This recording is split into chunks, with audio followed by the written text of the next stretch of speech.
Good evening, ladies and gentlemen. This is F1 Tonight Netherlands. I am, of course, your host, Daniel Hazzah Burt. And joining me later on this evening, instead of his usual immediate start, is, of course, Adrian Stats Rich, the brilliant Adrian Rich. A small Xbox update hiccup has meant he's a bit delayed tonight, but he will be here later on. Of course, we are here this evening for the Season 6, Round 21, Abu Dhabi Grand Prix, the season finale of the F1 Tonight Netherlands League, and it should hopefully be a cracker. So a good race coming up, we do hope, this evening. Without further ado, though, we'll crack on with the driver's standings. Here we go. So, leading the way, of course, at the moment, Nicky Visser for Red Bull, the season champion, crowned last time out in Brazil, with 299 points. So close to that 300. I think he can taste the 300. He's very close. He's very close. I think he will be there after this race, but you never know. So fingers crossed. Next up is Damien Hartman in Toro Rosso. He's second place with 266 points. Quite a nice OCD-friendly 33 points behind. Moving on to third place, that's Boy Williamson, Red Bull also, 252 points. And then working our way through the rest of the field, you've got Baz Den Breyen for McLaren, he's fourth. Hans van der Berg for Toro Rosso is fifth. Zander Herman for Williams is sixth. His teammate, Marcel Droning for Williams also, P7. Sildavit for Renault is eighth. Guido Urshan for McLaren is ninth.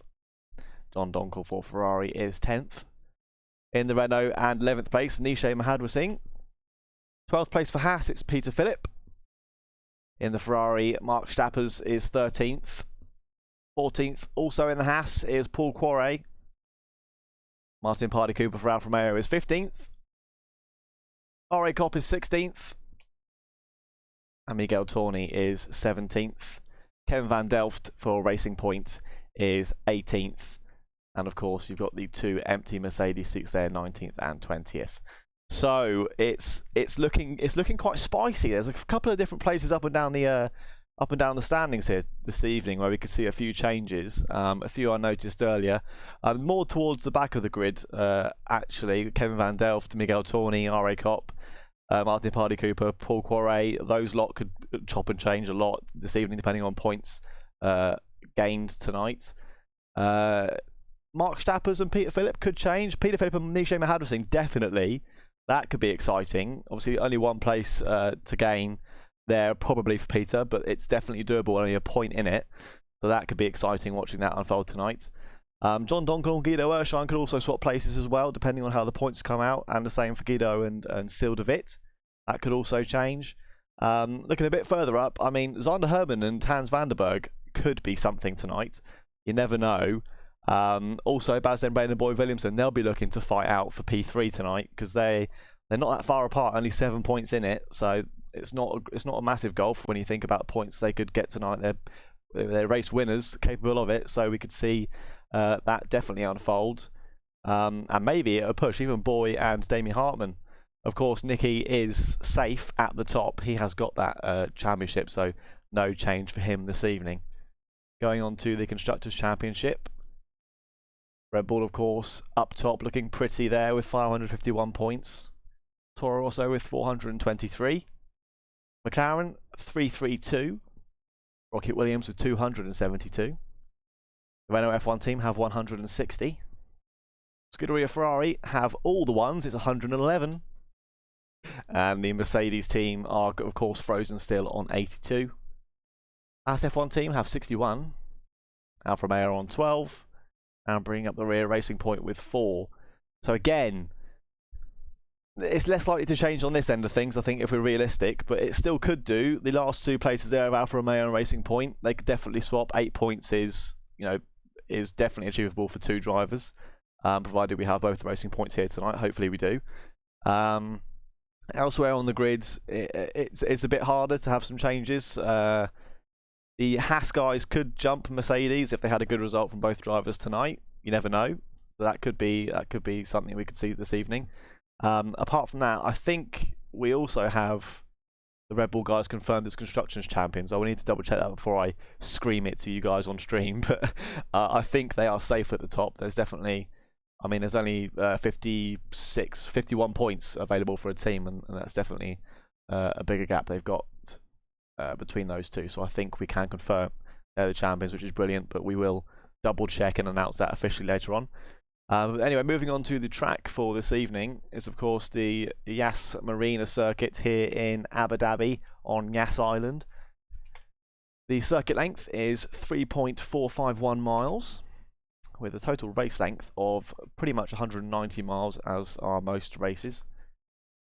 The total laps tonight is 55, so obviously with the length of the track, you get slightly less laps, so still going to be a long race for us this evening. So 21 turns. Sector 1 brings us round the start-finish through 1 all the way just before 5. Quite a couple of nice sweeping, fast, high-speed corners there to complete the first sector. Brings us just before turn 5. And sector 2 brings us all the way from 5, a very long sector here, all the way down to turn 11. A lot of straights, very high speed for sector 2. You've got the huge back straight, the nice tricky chicane of 8 and 9, and then down the second back straight to turn 11.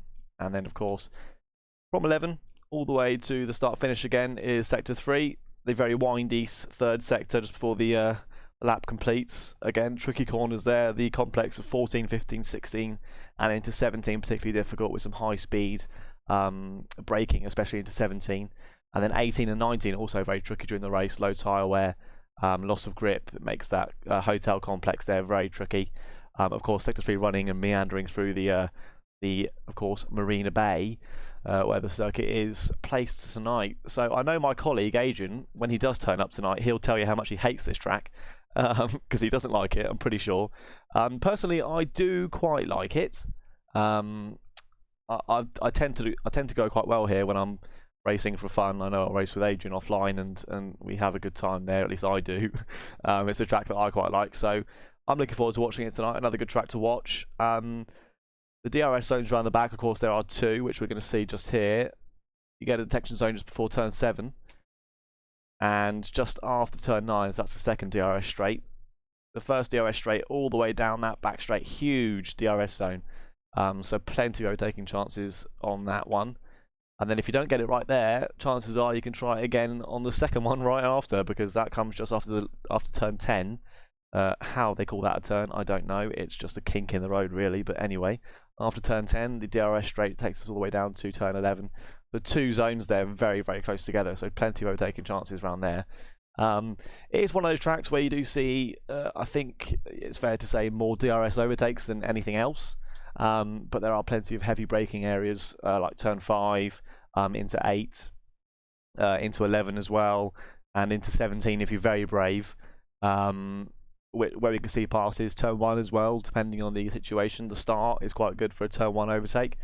So there's plenty of chances for it. We've got the drivers, because we know they're bloody good, so hopefully we'll see some good racing this evening. That is the end of our intro. I'm quickly going to set up the stream for the race, because I don't think my Xbox is logged in properly to the my F1 Tonight account. So I'm just going to transition over to the hold screen for you guys, and we'll jump right back in just a second.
Okay, guys, we are back, and of course, finally he's here. It's the magnificent Adrian Stats Rich. How are you, sir, this evening?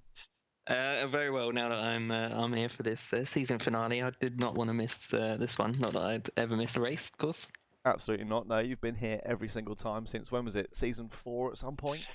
Yeah, season 4 Hungary. That's 50 races ago. Yeah, a long time. So, yeah, don't want to break that streak. Looking forward to this evening. Absolutely, absolutely. I know we've already crowned our champion, Nicky Visser, but yeah, there's going to be some close battling, as you alluded to during your introduction. Indeed, yeah. There's a couple of places on the standings right now that could change, depending on how things go tonight. Especially towards the top, like I was saying about Baz and Boy being very capable of winning a race, so that could change the P3 for them for sure. Yep. Yeah, at some point during this race, I will try to figure out how many different race winners we've had this season. Yeah. You know how many of them are racing here. Yeah, cool. There have been a few. Indeed, yeah.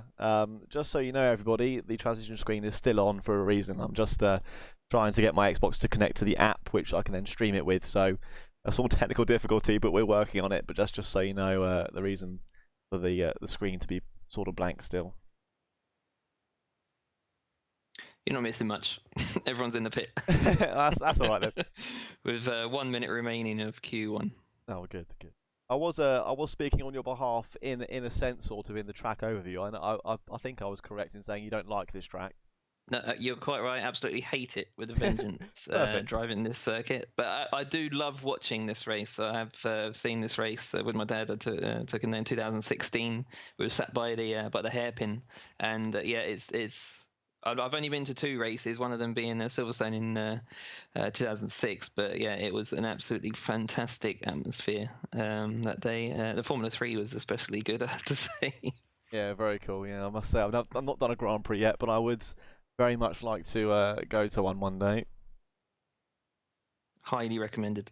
Yeah. Especially this circuit, if you can, it is amazing. Yeah, just the atmosphere of it looks very cool. Even in the game, it looks good. Let alone real life. So yeah. Right, so I think we are getting ever closer to to getting this stream up and running, which is great. I'll reconnect here now, and then hope. There's only Boy Williamson on a hot lap at the moment. He's currently 4th, so this will be an improvement, but it's sort of irrelevant slightly.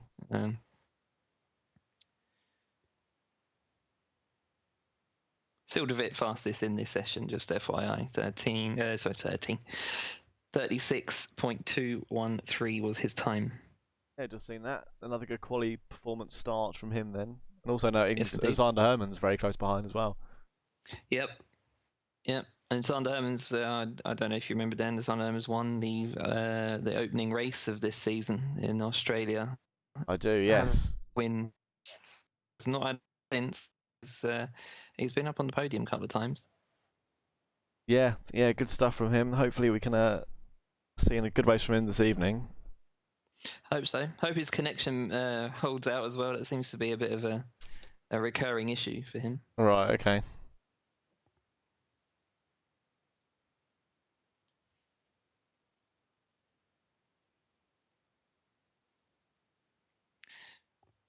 Just while we're still in this transition period, I just want to John Donkel, league owner, he's just made a comment saying he's mentioned about no alcohol is allowed there. That's actually a myth.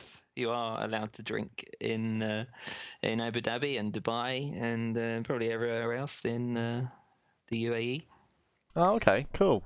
Tourism is their #1 trade, of course, and if they sort of have any laws and things that would otherwise deter people from visiting the country, then that will be bad for business, so to speak. Right, makes sense. So, still having some minor difficulties with getting my PC to chat with my Xbox here. Still working on it. Don't know why it's playing up right now. Thanks very much, PC. I think you're doing great there, mate. Really helping me out. It was going so well till I joined. No, I was trying it before you joined and it wasn't working. Oh.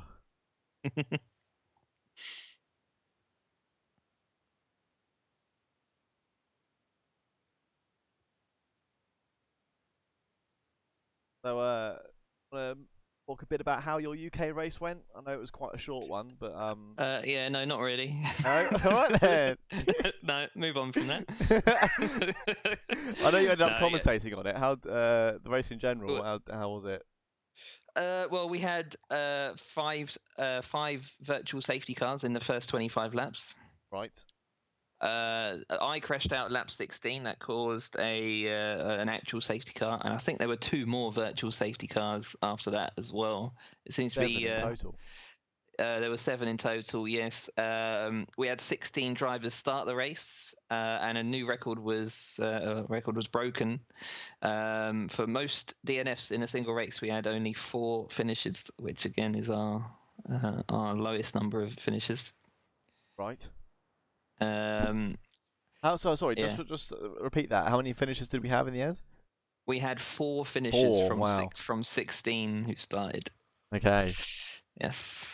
Low number. Yeah, I remember when I tuned in. I think there were about 7 or 8 drivers going still. So.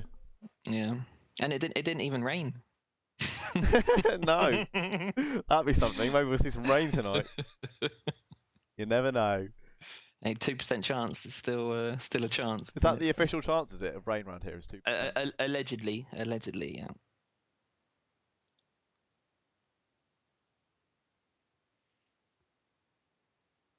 Well, we are in Q2. Out laps, aren't they? They are, yes. Trying to see who is going to be first to set a lap. Can't quite. Oh, actually, I can tell who is first on the track because of the fantastic new track map feature. Indeed. And I believe, sir, it is. Oh, it is Martin Paardenkoper in the Alfa Romeo. Looks like he's first on track. Right. So, to avoid this being a possible radio show for the whole evening, and just to try and sort of a last resort resolve this, I might have to do a quick PC reboot. I will not end the stream if I can avoid it. I will leave the stream actually running on the YouTube end, but just stop it on my end. So hopefully there won't be any cut in the final stream when we watch it back. So I'm gonna quickly do that. Just stop it on my end, and then go on. Sorry, before you go, I don't think it would be a problem if we have to do a radio broadcast, because I have been told many times I've got a face for radio. Oh, fantastic! All right then, if needs be, then radio it is. But in the meantime, guys, we'll be right back. I'm just going to stop the stream, and we'll get back to you in 2 minutes.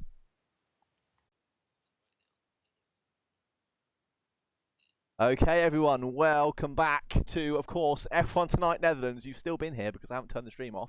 I don't need to do that again. But anyway, you know who we are. It's F1 Tonight Netherlands. And, of course, this is me again, Dan Hazzah Burt. And with me, as always, the brilliant Adrian Stats Rich. I'm still here, yes. Fantastic. There he is. Right, here we go. We're coming over now to the stream, I do hope. Good stuff. Just bear with me whilst we load into the game. But the stream is live. And that's what's important. So, Adrian, I think we are still in Q2, are we? We are, yeah. 4 minutes remaining. I'm going to give you the rundown, as you can't see at the moment. Yes, please. So top of the order is Boy Williamson, 36.5. John Donkel seems to be back on form. He's currently P2. Brasden Brian is P3 with a 37.143, and just 1/1000th behind him is Sildervit, 37.144. His teammate as well, a blink of an eye behind him, 37.191. That's Nisha Mahadra. Nice. Paul Carey is P6. Sander Hermans P7. Mark Stapper's P8. Guido Urshan P9. Damie Hartman, the championship runner-up. I think he actually could potentially lose his second place spot, couldn't he, to Boy?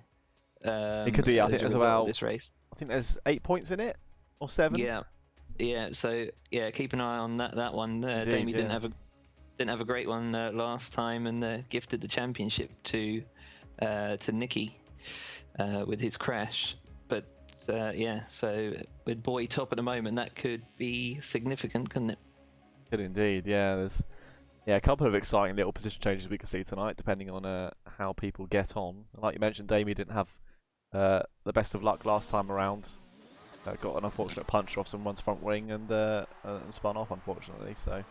Yeah, and ironically, that someone's front wing was Boy Williamson. Is the guy that can now overtake him for P2? That would be that'd be just the almighty slap round the face, wouldn't it, from Boy? I think. It would indeed. In the drop zone at the moment is Marcel Dronig. So quite surprisingly, actually, he's on a 38.2. It's some half a second off of 10th place. Ari Kopp as well in the Force India. Kevin Van Delft is out of this session. He has crashed the car. Actually, he'll be starting from P13, and Martin Paardekoper, the first man out on track in this session. He's currently in P14, about to start his hot lap. Minute and a half left. Yeah, just getting on board with Martin now as he comes round turn 20 in that final twisty sector.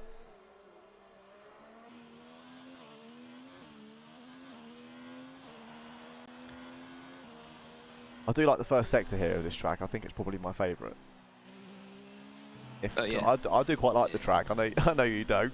Yeah, but yeah, of all of them, I do like sector. I think like sector 1 just flows really nicely when you get it right. I'd say I don't like track. There's only one part really I don't like, and that is the couple of chicanes just after the DRS zones.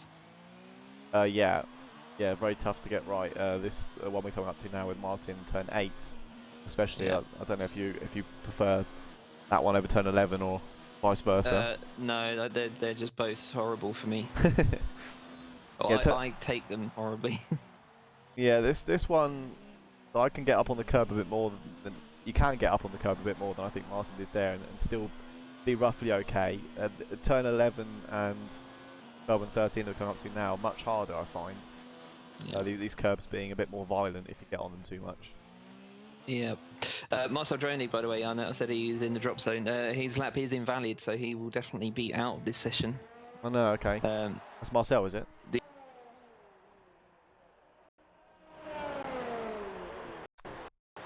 Okay, bear with us guys. Skype has just decided to close for some reason, so we'll be right back with Adrian. I'm still here, so we've still got some commentary. I do apologise. Everything's being thrown at me tonight with technical difficulties. But just seeing Martin come around onto his final lap now. Onto his first hot lap, a 38.469, so he is still in the drop zone, unfortunately, P13.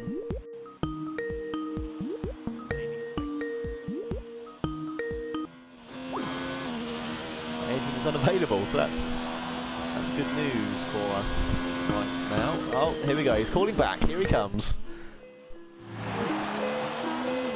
Oh, I don't want to answer it here. Right, bear with us, guys. Just getting back in a second.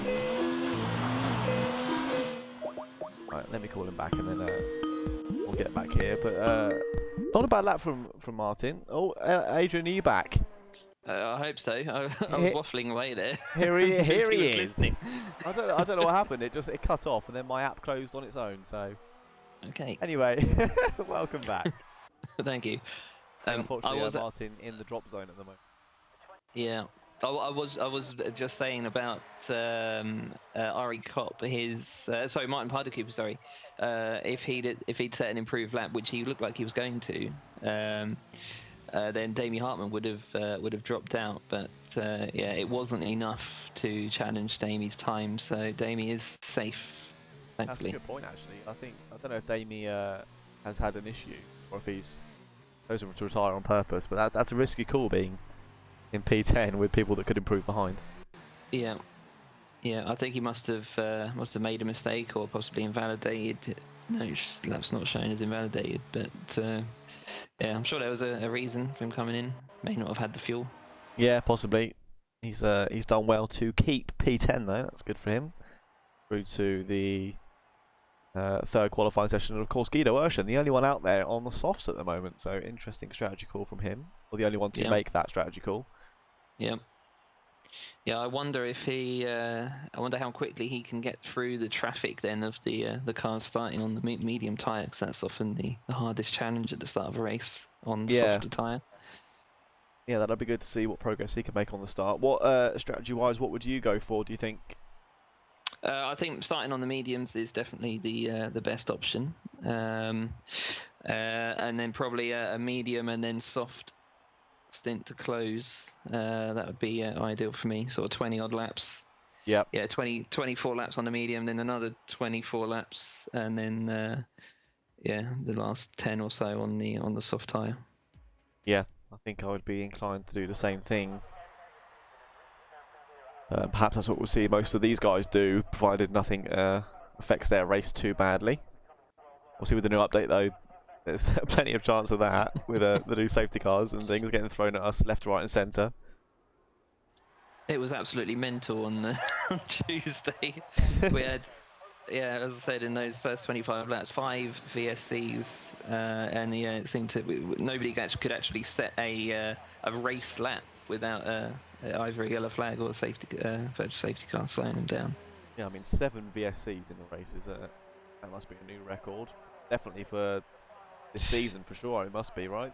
Yeah, absolutely. Yeah. If not the entire history of the league.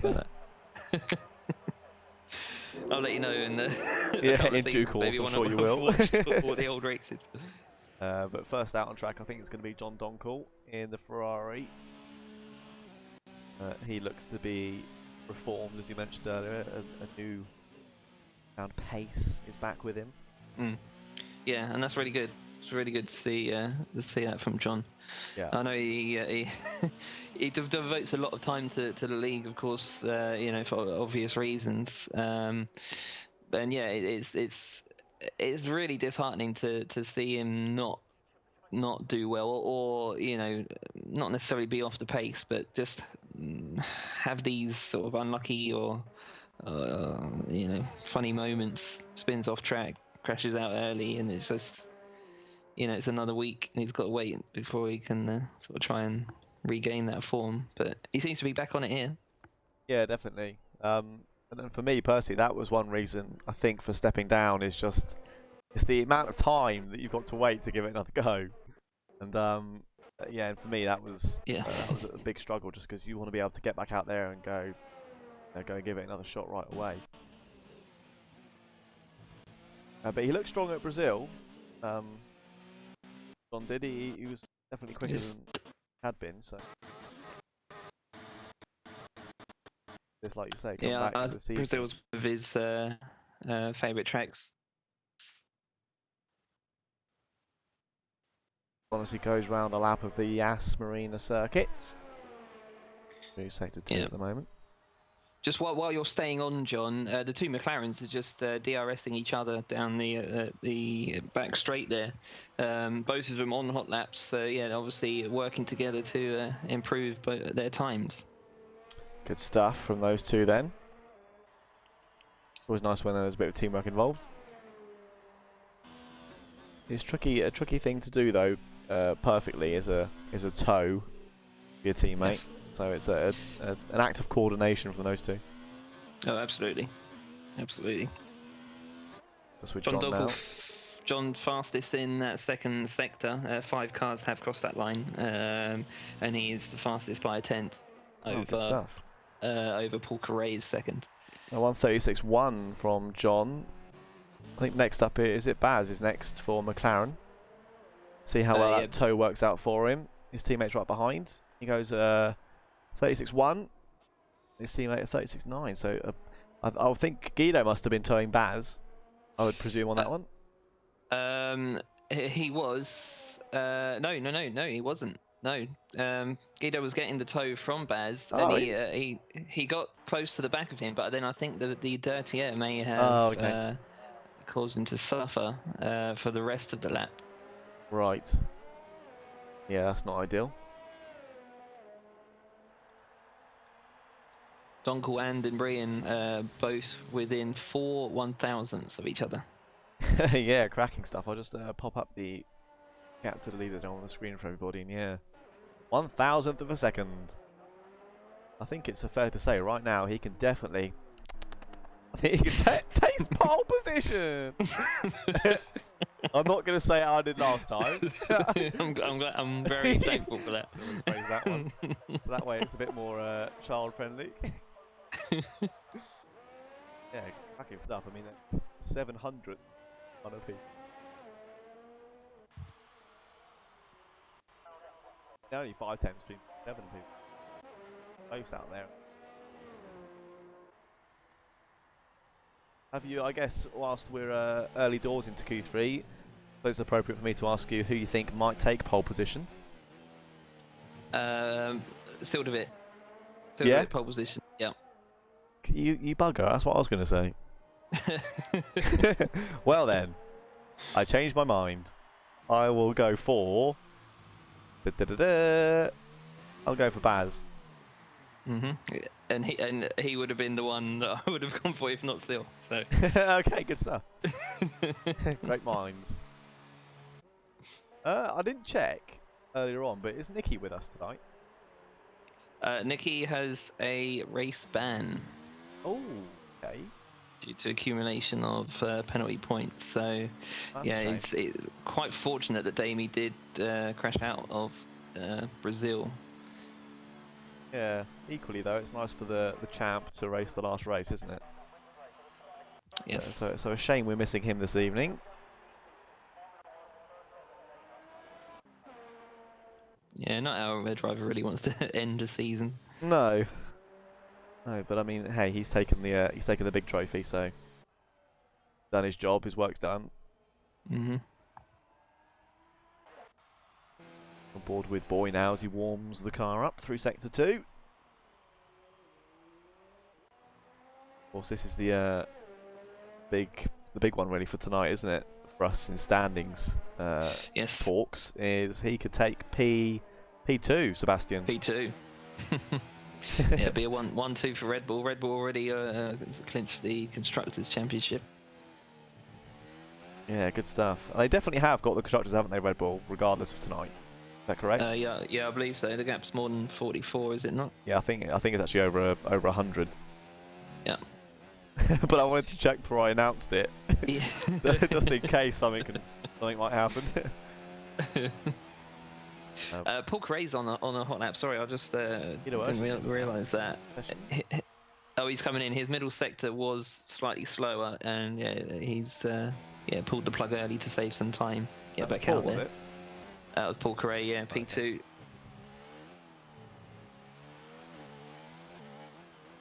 Ryan Lear leaving. He was in here this evening, just so the viewers know. We actually have a revitalised Instagram account. Had I thought about this quick plug of the Instagram account, I would have found out what his Instagram account name was. I'll put it in a comment, shall I? Yeah, perfect. But, and we'll also announce it in the stream. I just thought before I spoke. I spoke before I thought, I suppose. Yes, we have Ryan Lear doing Instagram account for the UK, and of course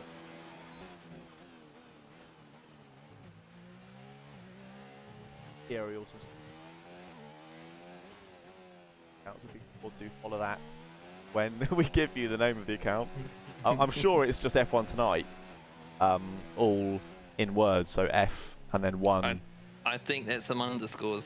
It could be. It could be. We will tell you in due course.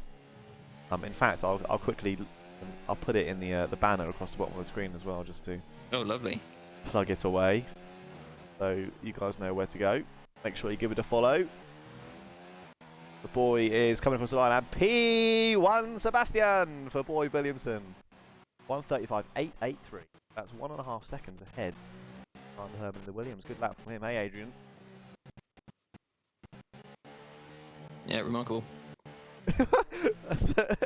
That was a quick response. I think might get some lag. Quick lap. It was just the way you said it. Yeah, remarkable. I think you'll find I definitely said it with a bit more enthusiasm. Well, Stream knows, mate. We'll find out. Don't you worry. Yeah, good lap from Boy. I do apologise again for the lag we're getting. I don't know why this is happening. But I think my internet really is just having a great night, to be honest. Hopefully we're back through in a smooth spot now. It's be.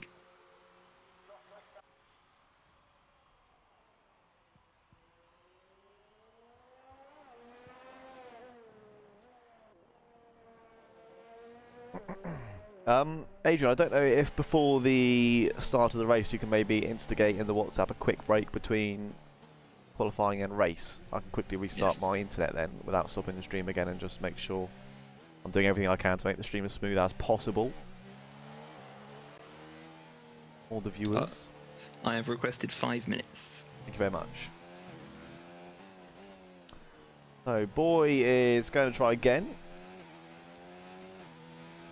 He is, of course, still P1. I think Xander's on the way out. Most guys are on the way out. John hasn't left yet. I don't think he's going to now because he hasn't got enough time. Adrian's on the move. Yeah, sorry. I should have muted. And Adrian is coming to us live from the Yas Marina Circuit. He's on foot. I nearly took 180 viewers to the bathroom with me. That would have been good.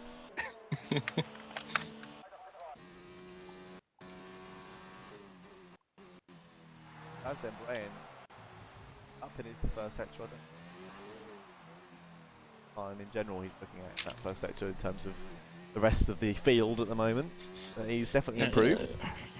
Yeah, it is an improvement in the first sector. He's about half a tenth slower than the fastest time. Good stuff. Sorry, my was in reaction to Damie's P2, just 800ths behind Boy. Out there from Damie. He needs that. Yeah, he does, yeah. Oh, Xander Herman though, 135.7. First place. And look how close it is between all of them. Who else have we got then? I think the next person to come across the line will be Baz. It will be P6, yes, Baz, yeah. All with him then, is he? Sector 3. The toughest sector, I don't... In terms of grip round here, seems to be very low. Well, yeah, ironically, I find Sector 3 quite straightforward, but that is where I crashed out. Right, so... yeah, so... But that was only because another driver crashed right in front of me, so... Right, okay. Yeah. Baz comes P3. Baz P3. Look how close that is. Look how close that is. Oh my god, right, who's next? I don't know if I can take much more of this. Right, Mark Stappers, E8, here he comes, around Sector 2, I don't know, Sector 3, so I don't know how he's getting on. It's a slower time than his best, okay. And it's now invalid as well. Still de Vet is also invalid. Oh no, okay, so it's Paul and Damie, I think, is on another one, but I don't, no, he's not, he's on a slow lap. So Paul is the last offence. I don't think he's going to do it, it looks a bit slower. Yeah, unfortunately. Yeah, middle. No improvement. Middle sector let him down. That's a shame. I think I don't know if Seal cut corners there, but he was about 2.5 tenths up according to my screen. First sector from Seal actually wasn't particularly great, I don't think, unless I'm looking just at his best lap, not his last lap. Yeah, before he pulled in the pit, I saw Seal with a 2.5 tenth up on his previous, but I don't know if he, after he validated the lap, if he cut the corners at all. Yes, he was. Yeah, 17.0. Yeah, that would have been the fastest first sector. Oh no, what a shame. Well, with that, everyone's in the pits now. That means we were both wrong. Xander Herman has absolutely smashed it. 135.799. Great stuff from Xander in the Williams. Yeah, brilliant. Very well done, Xander. Yeah, very good job.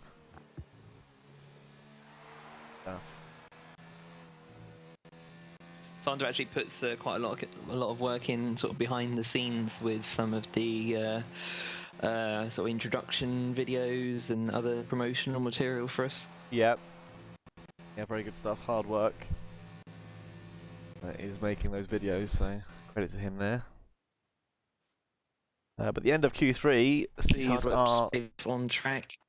indeed, yeah, and as you can see, it pays off there with a P1 for Sander Herman, a 1:35.7. Behind him, it's Boy Williamson in the Red Bull. The second row, Baz Denbrain and Damien Hartman. The third row is Paul Quarret and John Donkel. Still de Witt and Mark Stappers are the fourth row, and then the fifth row, Nishay Mahadwar and Guido Urshan. So with that, we'll quickly, again, just put a quick pause in the stream, and just so I can reset my internet and make sure that you guys get a good stream, the best I can give you anyway, and then we'll be right back. So just bear with us, guys.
Okay, ladies and gentlemen, we are back. Just bringing you back onto the stream page here now. There we go. Perfect. So hopefully we will not have any more interruptions. I can't guarantee it, but hopefully it won't be as bad as it has been in qualifying. I do apologise. But my internet has been rebooted, so fingers crossed we'll be good to go. Hopefully that was obvious. Yeah, cheers for that. No worries. Right, so the drivers have been very, very patiently waiting for me to do that. They are, of course, go upon that very subtle signal I just gave to Adrian. So we'll be getting up and running here in just a second, guys.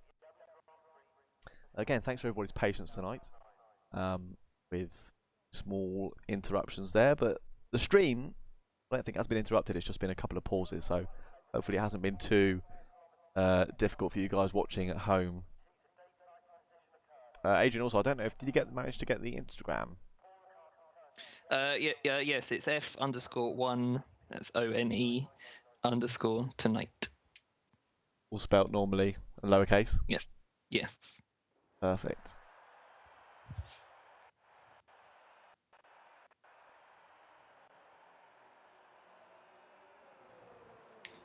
Sorry, not lowercase, but it doesn't matter. But the F, the O, and the T are all capitalized.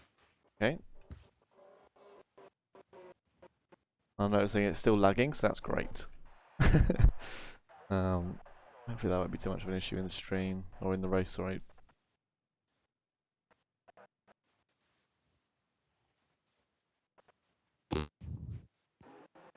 Right, there we go. So the Instagram banner is now live on our stream, so make sure you give us a follow when you can.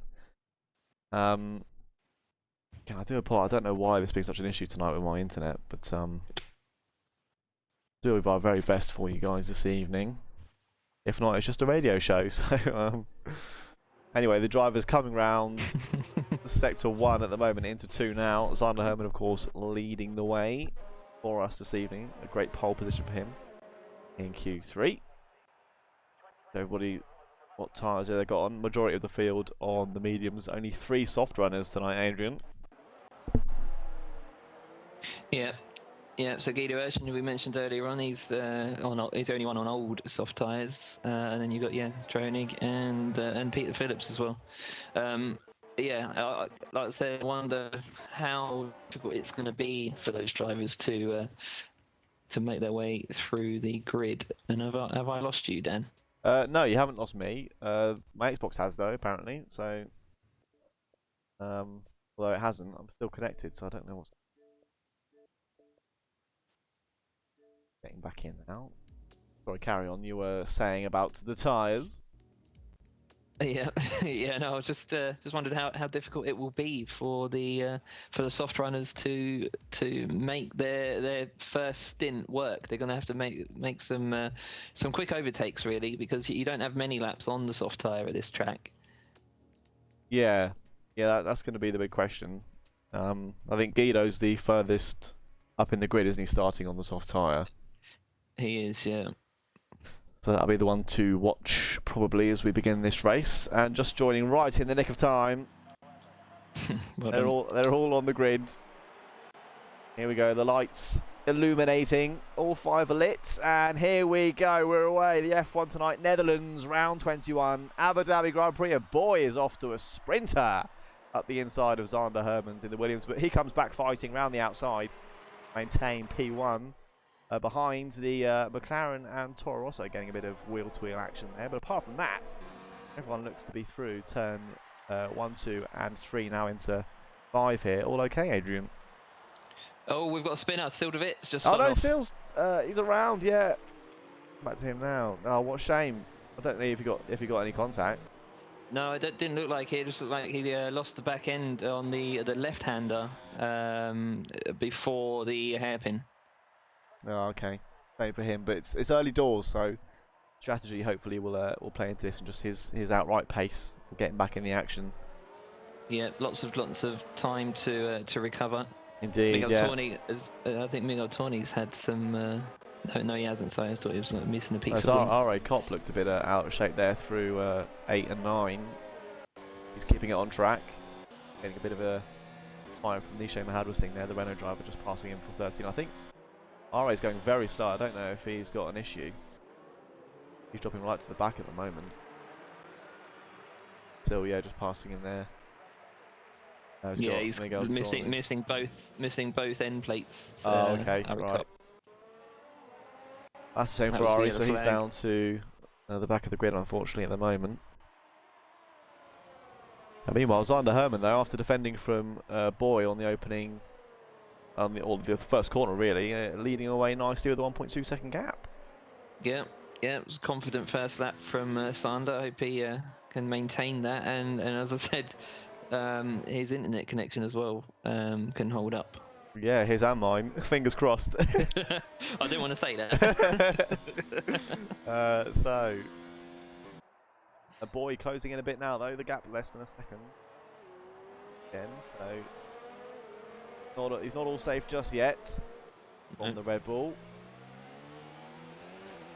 We've lost Nishay. Oh, it's not good for Renault. Oh, I think it was Hans Vanderberg was involved as well. He's just reversing back onto track.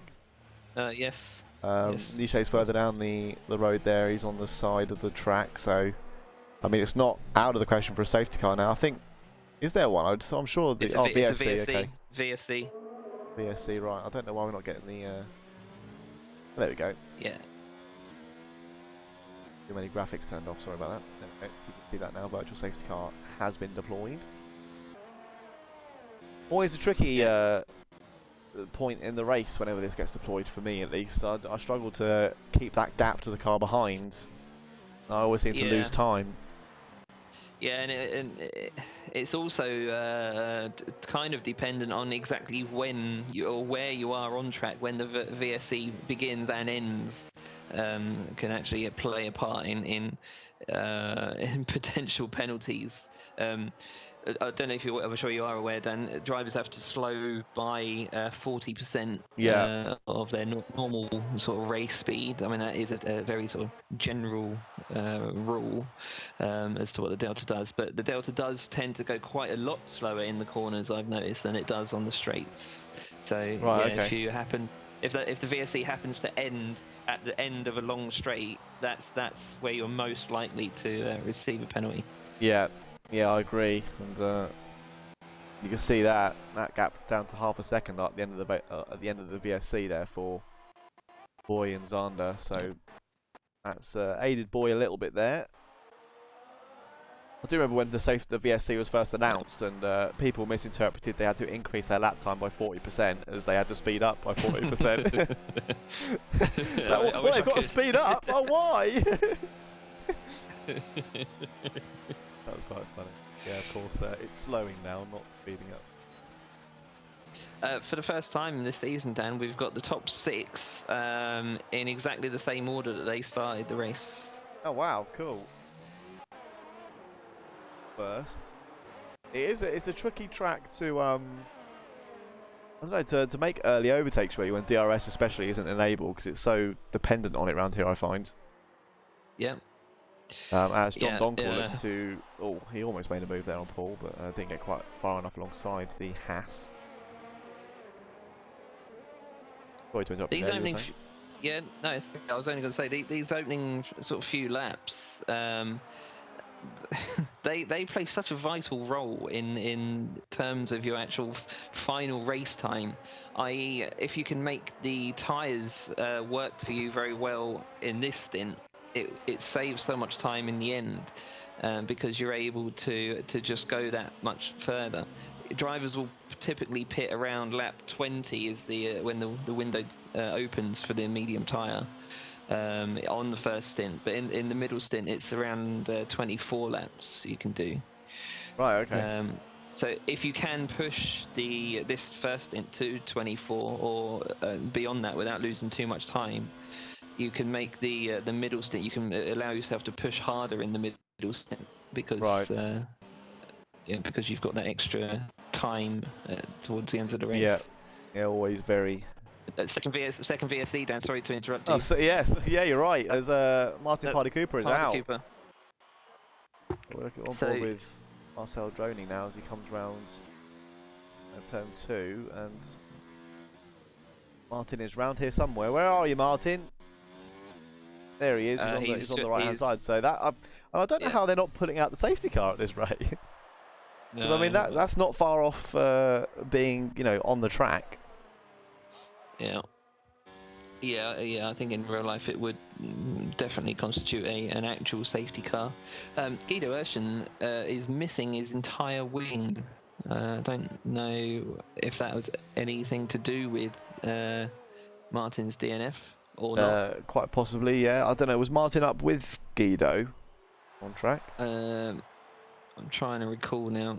It's obviously not good for Guido's strategy, because he was looking to gain time rather than lose it like this on the soft tyre. So yeah, that's going to throw up in the air. I don't know. What would you look at doing now, do you think? I don't think it's actually too bad for him. I think he can go onto the medium tyre and have a... Don't push too hard on the first stint on the medium tyre, and then go onto the medium again. So it's still effectively the same strategy he would have been on anyway. He just needs to sort of calm it down in the middle stint a bit more than he perhaps planned to. But you can still make it work. Don't go onto the hard tyre. That's all I can suggest to Guido. Indeed, yeah. I'm sorry to go off topic a bit. Off topic, sorry, but off topic. Off topic. Going to another environment, but I've just noticed on the banner. I don't know how that's happened. Apparently, what did you do? I don't know how. Apparently, we're now. This is football season 6. I've put FUTBOL. I don't know where that's come from, but anyway, we'll quickly fix that. Oh, I love it. This is football season 6. Right. Oh. I'll be screenshotting that later, I'm sure. Oh. Can't make it up. John Donkel is attacking Paul Carey for P5. He's got plenty more ERS than Paul has as well, so I wonder if well, Paul's obviously struggling to maintain that position. Yeah, John's been on the back of him now since the beginning of the race, really. I'm putting him under a lot of pressure. But Paul looking fairly calm and collected, all things considered. Yeah, yeah. I mean, I wouldn't say that the pressure is visible on him at the moment. No, indeed. Looks to be still going okay, and I mean he's not losing buckets of time. Seems to be quite consistent with where John is placed behind at the moment. But of course, DRS now enabled, and onto that mighty big back straight could be an issue. Yellow flag. Another yellow flag. That is for. Oh, I don't know. I think a car in front of Paul. That's Damie. Not quite sure what it caused that. I mean, Damie's now very close to Baz Denbrain. I'm not sure if they were close before. Interesting. They were fairly close, yeah. Okay. Well, John has now got the second DRS straight in his favour, and he's going to get alongside Paul here into 11. Yeah, Paul's just run out of oomph. He's got nothing left in the engine, so absolutely nothing he could do about that. Yeah, fairly straightforward pass there for John, but a good one nonetheless, and through up to P5. First one of the top six. First one of the top six to actually make an overtake. Yeah, that's rare, isn't it? 6 laps for that to happen. Now Damie Hartman is next up on track for John. Well, it's the top 6 are all still on the medium tyre, aren't they? They are, yes. Yep, so they are on plan A at the moment, strategy A. Indeed. Might not necessarily be the same for each of them, but you have to say that is everything's going to plan for them at the moment, whatever that plan is. I'm not sure. Oh, as Damie Hartman has got past Baz. Baz, he's all kinds of out of shape here. Oh my God. Oh, that was close. I was squeezing my Jesus for Baz there, because that was he was sideways right across the turn 3 and 4. Lucky not to lose a wheel there, just the left side end plate. That is sorry to interrupt you, Dan. That is a very rare mistake there from Baz Denbrain. We don't often see him sort of spin off under his own steam. I can only recall one other time when I've seen that in the 50 races that I've commentated. So yeah, it's very unusual there, and fair play to Baz for waiting until the track was clear before he pulled across. Yeah, very important to make sure you give ample time so you don't affect anybody's race as they come behind you. I wish I could stop putting innuendos in my commentary, but I'm working on it. Don't ever change, Dan. It was much worse the other night.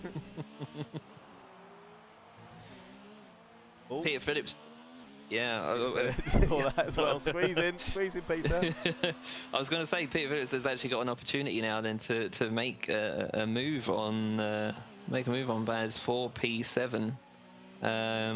Again, don't recall any previous time when he has had that opportunity on Baz. The only solution, or the only reason I can think of why Baz might have spun out there is he got a bit of a stray curb, perhaps. Yeah, it could be. Yep. I can't see his tyres being that bad yet, especially with the mediums. Never know. Taking that corner again now. Yeah, he just keeps saying he's going really wide. Look, he's done it again. That could be because of the end plate missing though this time round. Oh, as he gets very close to Peter there into 5. Yeah, I presume that time was the end plate that's thrown him wide. Yeah, it's that left end plate is just preventing him from having the downforce when turning right. It's always the outside end plate that is most important on a corner. Indeed, yeah.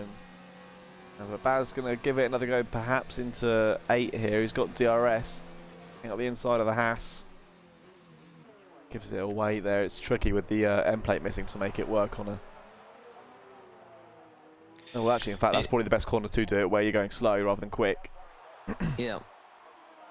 He's a wise old hand there, Baz, because he's, you know, he's recognised that he's not going to make that move and has aborted it. I think he'd already planned to abort it a few seconds prior to the move. Yeah, it's always important to have that in the back of your mind so you don't throw yourself into a situation that's going to leave both drivers coming out bad. Yeah. Good head on Baz there, like you say. Just want to make a small note. It'll probably come up a bit later on. Damie is 6.5 seconds behind Boy Williamson. So I just want to refer back to that at a later time. Yeah, just look at Damien now. Yeah, like you say, up a bit behind, isn't he? Because I think he was with Boy. He was, yeah. Just a minute ago. So Boy putting in the work now, building that gap up to the Toro Rosso. 1.2 seconds faster Boy was on the previous lap than Damie. Yeah, good stuff. And I think John hadn't passed Paul last time we checked. I don't think. I think he'd passed Peter, hadn't he? And no, John passed Paul Carey. Oh, he did. I thought it was Peter. DRS. No. And okay, interestingly as well, we've got both Ferraris together with both Hasses. Oh yeah, a nice Ferrari Haas sandwich there for you.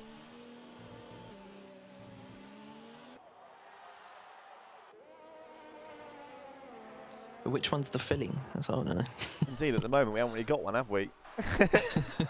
we've got sort of a ketchup on tartar. No, ketchup on what's that horrible spicy sauce you get in Japan? I think it's with G, I'm sure. I'll come back to it. It was really spicy and green, and I mean, to me that Haas colour looks green, but I know it's probably gold. Yes, it is gold. Yeah. Indeed. So I'll let you choose what the other sauce is. We'll go with mustard, shall we? Ketchup and mustard on some more ketchup and mustard. It's like a Big Mac without the top bun. Yeah, disgusting. While further down the order, Guido is coming up to take a fight to Hans van der Berg, hopefully pretty soon. Now, Hans is on the softer tyre though, so will be inherently slightly quicker. Guido, of course, having to pit for that front wing damage earlier on. Just having a look at the stops so far. 6 drivers have stopped so far, so quite a few wing changes, I think, if I'm not mistaken. Yes. Yeah, I don't think any of them were scheduled stops. No. So Guido are looking to be hopefully capitalising off of that early stop maybe, and definitely overcut a few people. Not really wants to be. He did start on the soft tyre, didn't he? So I don't think he would have wanted to be this far back after lap 10. No, but you know, if as I said, if he can just pace himself, I wouldn't say drive slowly, but you know, just ease up a bit, make the tyres last in this stint. That can help him in the middle. Sorry, at the end of this race. Yeah, definitely. We've got a bit of a group down the back, haven't we? Of a sort of RA up to Hans van der Berg. There's a 4 ship going around at the moment. RA's a bit behind, but he's getting there. So a battle for P12 perhaps in the next couple of laps. I mean, Miguel Torni's already challenging. Yep. And Baz as well in P10, he's challenging fastest lap at the moment. Current fastest lap is a 42.0 by Sander Hermans. Baz has set a purple first sector and his personal best middle. I presume this will, he's still in mode 4, yeah, so he's definitely going for that fastest lap. Right, good stuff. A question for you: do you do you plan your fastest lap runs, or do you just kind of go with how the race is going and decide, yeah, I can do it now? Well, when you're as slow as I am, I mean, you don't really have much much say in you know, in the realms of fastest laps. Hey, you never know. Your first one out true. on a fresh set of tyres, you can always go for it. But yes, I do at least try to set a fastest lap, either at the very beginning of a stint or the very end of it when I'm on sort of minimal fuel, i.e. at the end of a race. Right, okay. Just having a look at Damie Hartman and John Donkel. John got past Damie. He's now P3. But still very, very close on track. I think John just did that in turn 11 just a minute ago. Because they were battling through. Yeah, they were battling through 12 and 13 as I came onto them. John looking very much on form. Yeah, indeed. In this race so far. Certainly is. Yeah. Just looking at position changes so far. Peter Phillip doing the best out there with 9 places up from where he started.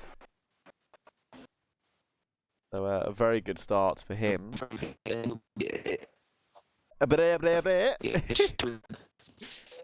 Oh dear. Are we back? I hope so. Oh yeah, there you go. Yeah, testing.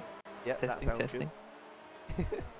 Good. I was just saying, Peter Phillip 9 places up from him in P16. Yep. So Damie's gonna try and retake the position from John for P3. Yeah. No. Almost. Gave it a go. Look at DRS again here, so see if we can do it into 11, but he's a bit far back, and John's got the ERS to defend, so I don't think he'll be doing it here. Damie's really starting to fall back behind Boy as well now. Yeah, 9 indeed. seconds behind him. Yeah, he doesn't need the traffic, but then again, I don't think John's really holding up too much at the moment. Sildervitz just passed Kevin Van Delft for 8. That was under DRS. Very nice. Into, I think that was into 11. Good stuff. So Sil now, as he gets a bit slippery there out of 9, but Sil only 1 place behind where he started now, so starting to come back up the order. Good recovery from Sil. Yeah. That spin, didn't he, first lap? Yeah, indeed. Very good so far.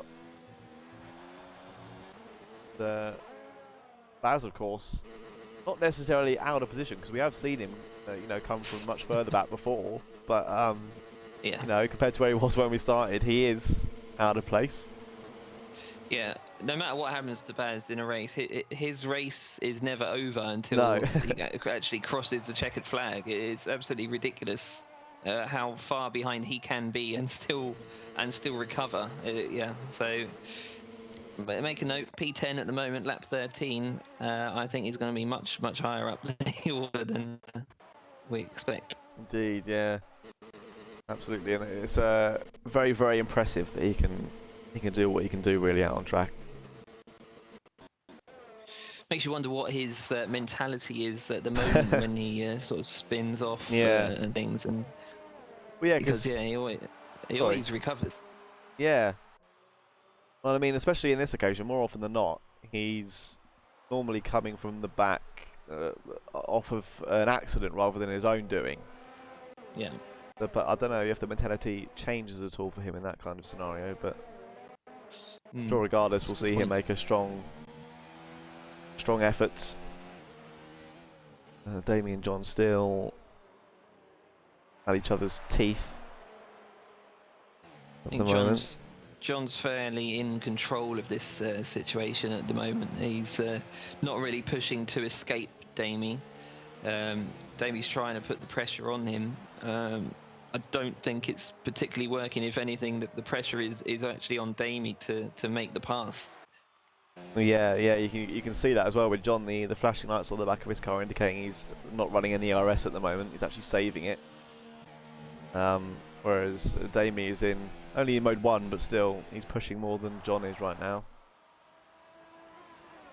John doing a good job. He's over 90% ERS now, so very, very well loaded here as we go into the back straights. Peter Phillip meanwhile's come into the pits. Get the flags in too. Yeah, Who Baz. is that for? I'm seeing Baz. That's a Ferrari. I think that's a Ferrari. That's Stappers. He's in P6. Did he lose it? Did he round 3?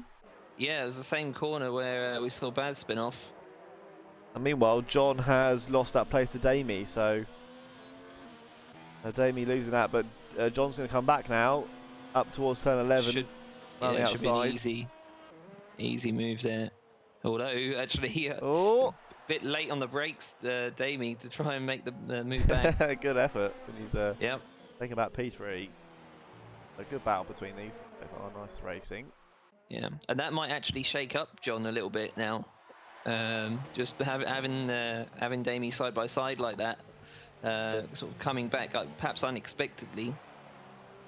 Yeah, indeed. Yeah, I mean, you could argue it hasn't because he's still running no ERS through here and putting a bit of a gap. So I mean, either way, they're still looking pretty composed at the minute.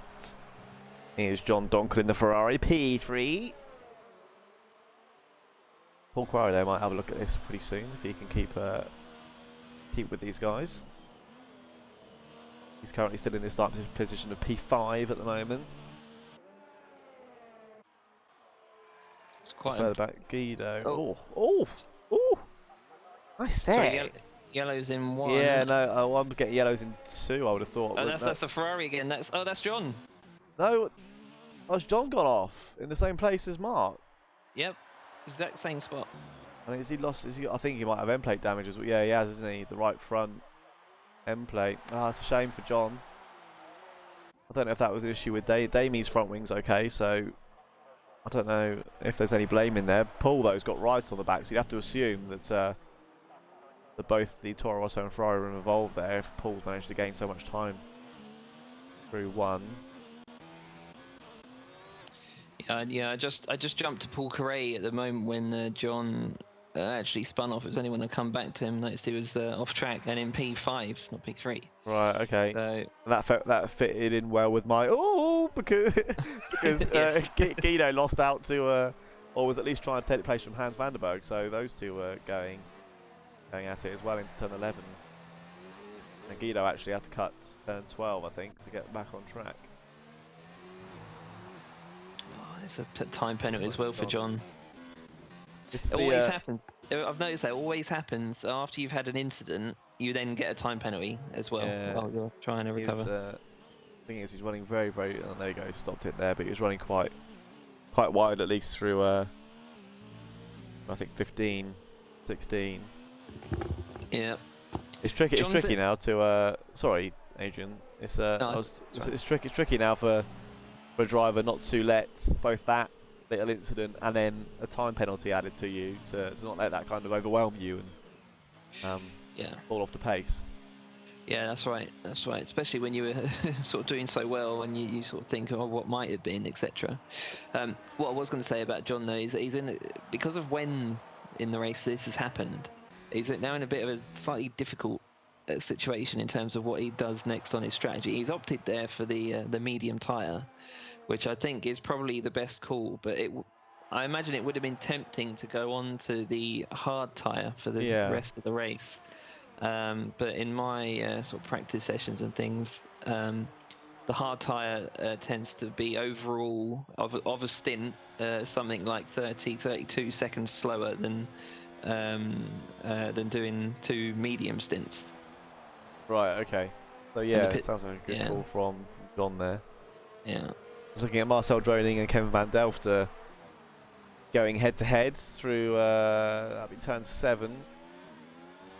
They have been at each other's throats through sector 1 actually, and Marcel Droning now is going to make a move. Sorry, but full safety car. Yeah, that was who was that? Miguel Torney, wasn't it? Miguel Torney.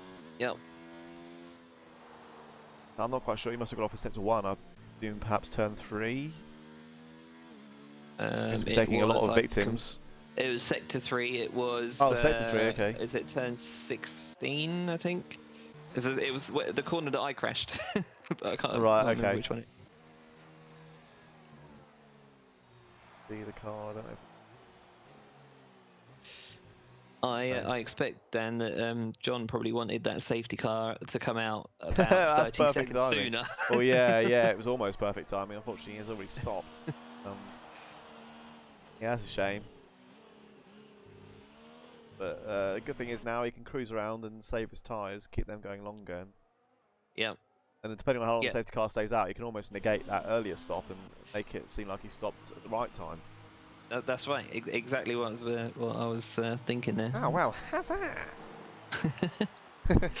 Yeah, as I said earlier, you know, it was a difficult point in the race for him to then have to come in and change his strategy. But yeah, the safety car may have saved that.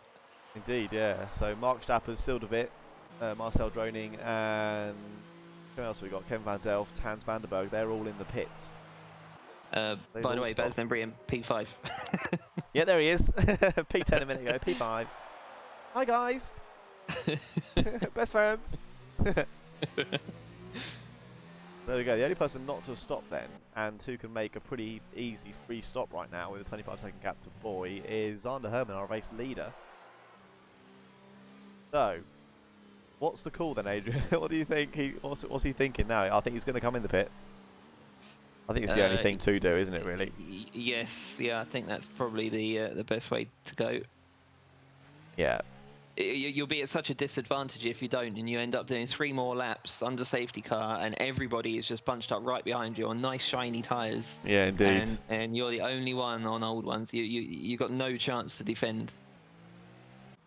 Yeah, certainly. And Boy coming round. He's staying out. Boy, sorry, I say Boy staying out. It's Zander coming in. Yeah, Zander's in the pit. Yeah, so everyone has now pit.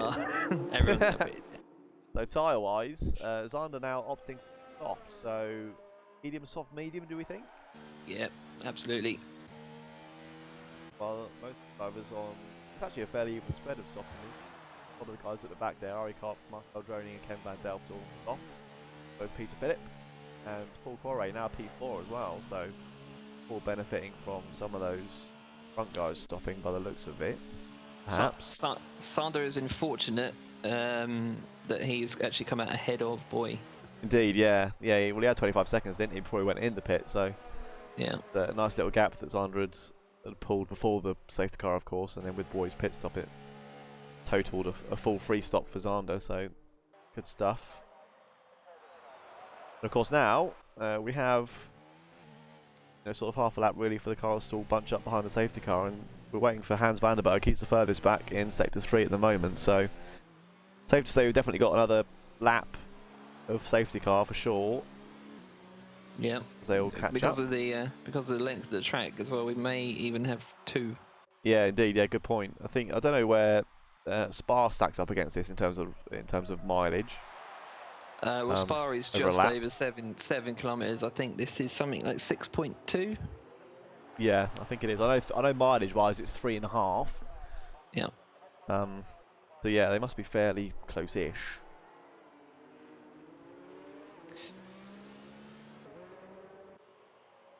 And position change-wise, sort of settled down a bit. Peter Phillips still the biggest gainer with 7 up from where he started.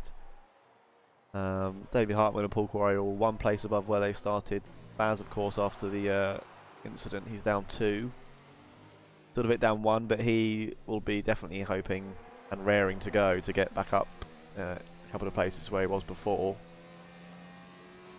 The only really big, unfortunate sort of loser of all of this is Ari Kopp down the back. He's 3 places down, but fresh tyres, I believe. Yeah, he's literally just come in. Yeah, so he'll be ready to capitalise on this when we get going again. Guido Urshan, he's on the oldest tyres on the grid at the moment, 13-lap-old mediums. He could have, if he wanted to, come in for the soft tyre now and get that stint out the way, and then do a medium one at the end. It's probably what I would have done under safety car here. But it's not the wrong choice to stay out on this tyre and continue his stint. But I think it may have been slightly quicker to get on the soft early. Yeah, I think it probably could have been. We'll see how that goes. See if that hinders his restart at all. Or if Marcel Droning knows, he'll be ready to pounce on the restart with his fresh softs.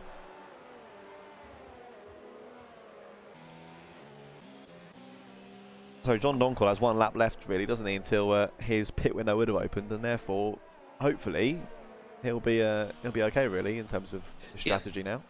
Yeah, absolutely. Yeah, he's pretty much sort of bang on where he would have been anyway. The only difference is he's in 6th rather than 3rd, but yeah, he's already proven how quick he is on this track. Indeed, and the 2 Ferraris now side by side on track. So it's a good evening for Ferrari at the moment, isn't it? Yeah, indeed. Yeah, one of their better showings as of late. They'll probably crash into each other now. Who said that? Well, hopefully not. As the safety car is going to be coming in this lap. Must be bunching up now. Zander Herman, of course, following the pace up the front. I don't actually know where the safety car line is on this track. I presume it's somewhere on the start straight. Yeah, I don't know. Actually. Can't pass until then, can you? No. I think I'll probably be waiting a bit more than what Zander is doing right now. Just to let that safety car get away from me. That's another skill, isn't it? I don't want to talk about it too much because it's about the restart, but it's another skill to know what to do when you're at the front of the safety car queue. He's trying to push now, I think, and it might be a bit too soon. So the safety car is in. He goes unleashing the car now. Not too bad. Half a tenth. Baz Dembrain though making immediate ground up, passing Paul Quarret for P4. Yeah, other than that, sleeping. Yeah, indeed he was a bit, wasn't he? And John Donkel also trying to get on some of that action. Otherwise, though, all fairly straightforward. Damien Hartman was having a bit of a look at Boy there into 5. But Zander actually looking quite strong there, 1.1 seconds now. Yep. All in all, not a bad effort there from the Williams. Yeah, probably. I think it was a good shout to go onto the soft tyre on this middle stint with the safety car there. Because obviously they're all going to... goodness! Sorry, I'm just sorry, Adrian. Just looking at Damien. Damien Boy there. Boy was giving Damien a bit of the Schumacher. bit of a squeeze there. I know because as the back straight kind of kinks to the left, doesn't it? Yeah. Boy was trying to get Damien just to have a bit of a look at that. I thought they might be coming together a bit there. Sorry to interrupt you. No, it's okay.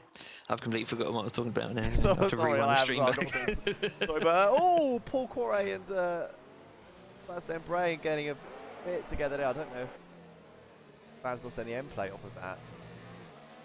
Well, no, no, I think he has. Left side. Yeah, left side. That's a shame. Looking now, I mean, obviously safety car still very likely, so it could neutralise everything again. But that's not what Baz would have wanted. No, it's not. I mean, but remember what we said about yeah, absolutely, yeah. You can chuck all kinds of things at him, and he still keeps fighting, and he still finds himself in in high scoring positions. Indeed, yeah. As a result, that's let the Ferraris in on the action. I don't think Baz's ringleaders can get much full up a red car. Oh yeah, Baz looks like to be giving room. Yeah, fair play to Baz there. Sensible. Let them through, yeah, definitely. So Guido now, his teammate, will be behind Baz. Because Mark Stapper's go. I don't know if that was intentional. To maybe say, hey, are you sure you wanted to do that? Do you want them to pace back? Could be. But then Mark Stappers did stop on track for 30 seconds at Brazil. So yeah, we don't even know what he's doing. Who knows what's in that man's head? Oh, Baz getting very close there to the back of the eight. Yeah, that lack of downforce is really affecting his stopping distance, because even though it only sort of comes into effect, that downforce at about 120 miles an hour and beyond, it does affect your initial sort of braking response. Yeah, absolutely. How quickly you can get down under 120. Indeed, yeah, down to Australia.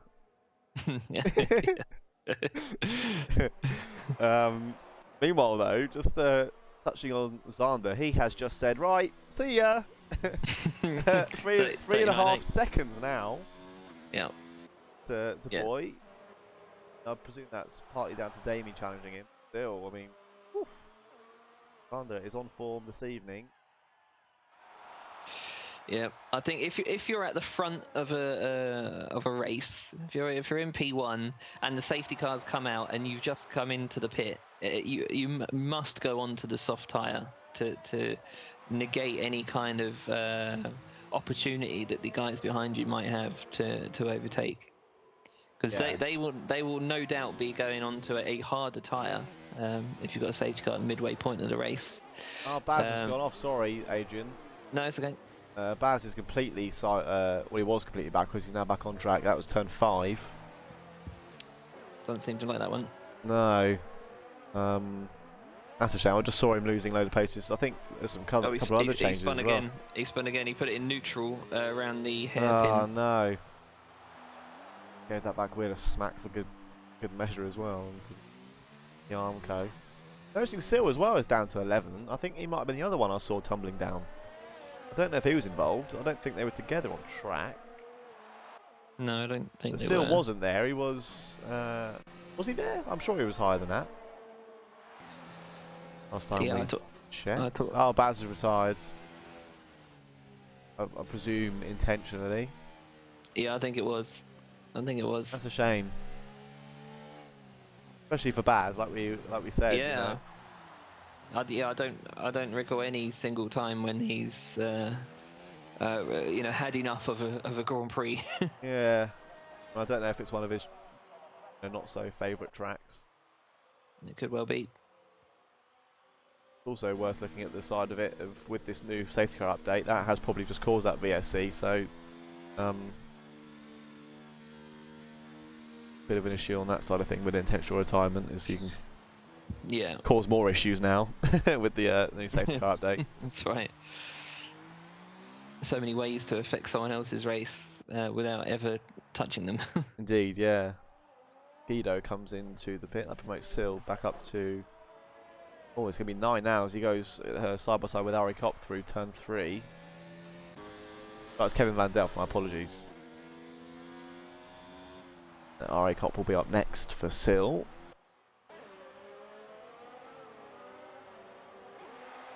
The racing points not looking too bad this evening either, are they? No, really good stuff from both of them. 8 and 10, that's a nice haul of points for those. And I think they're on 4 in total versus Alfa Romeo's 12. And of course, that's good stuff for them. Yep. Yeah, that's absolutely. very nice. I mean, that's what's that? 4 points in total for them?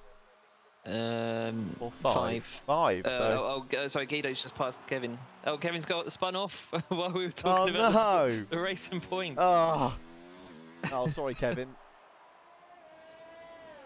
That was at the hairpin. I think he did an Adrian, put the foot to the floor too soon. That's a bummer. Well, it's still points for the. Oh no, he's done it again.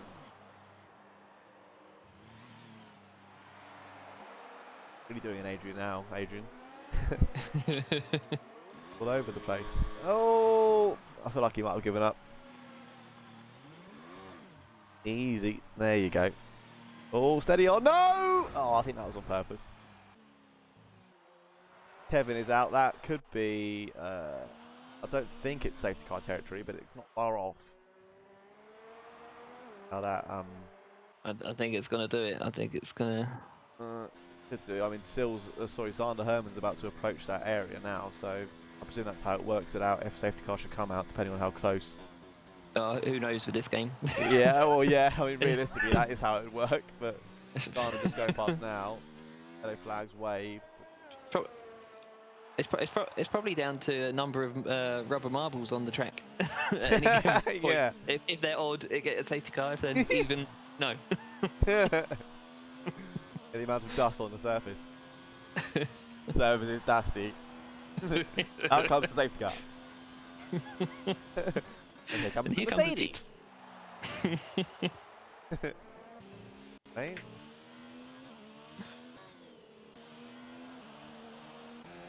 Shane, I mean, that was definitely we definitely talked our way into the downfall of Racing Point right there. Oh, absolutely. Yeah, that was all us. Sorry. Yeah, sorry guys. Sorry, I'm so stupid. I switched everything off. Dan Hazzah though continues to lead this race with utter conviction. Nice fast as that. Lap. He's led every lap. Yeah, so far. Yeah, so if he gets a win, that's El Gran Slamo, isn't it?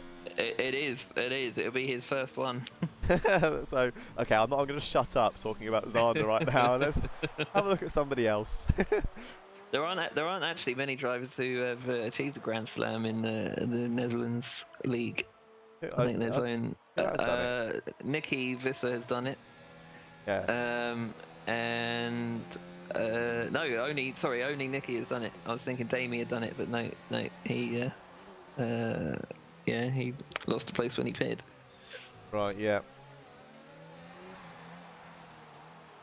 Meanwhile, Sildavit is looking to take that P8 from Ari Kopp here. Down the back straight, he will have the DRS. Opens that up.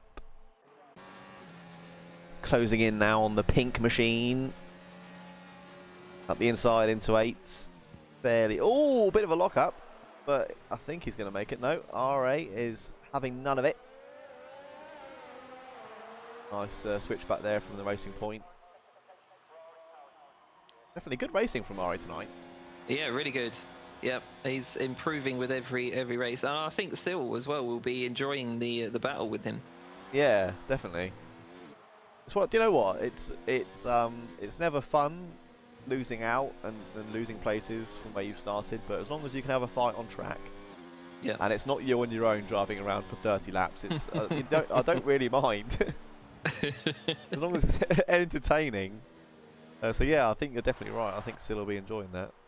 Yeah. Yeah, I mean that's for me. That is what is the most fun part of racing is the on-track battles. You know, whether you win or lose each one is slightly irrelevant for me. Sorry. Oh, sorry, still go sideways there. Yeah, a little bit. Had to squeeze more Jesus. Yeah, whether you win or lose, it doesn't matter too much. But yeah, it's just the thrill of sort of driving side by side with someone of sort of reasonably equal pace. And pushing them, which is then sort of pushes you. Absolutely, yeah. Could not have said it better. Don't know if you recall at the UK race in Brazil. I mean, I myself had 5 different battles during that race, which is absolutely ridiculous. I was buzzing at the come the end of that Grand Prix. Yeah, it just makes it so much more worthwhile, doesn't it? Yeah. You have a bit of fun, good racing. You know, you're in a good league environment like this where people aren't going to smash you off like in a lobby online. Yeah. You can just have some nice, clean side-by-side racing. It's great fun. Yeah. And that's I think is certainly not unique to F1 tonight. There are plenty of absolutely, clean and fun leagues out there. Indeed. For example, one springs to mind. Oh yeah, which was that? WR. Indeed, yes. Another very fun league out there. Yeah. Got a very very close place in my heart, that, because it's the one that turned me into a league racer. I didn't really have any interest in it. Until I got that invite from your good self. Indeed. It turned you into a league racer and also turned you on. And here you are now. Yeah. No, but couldn't have asked for a better mate to find in just gaming in general, mate. Oh. Very pleased to have had you with us and now have you here doing this.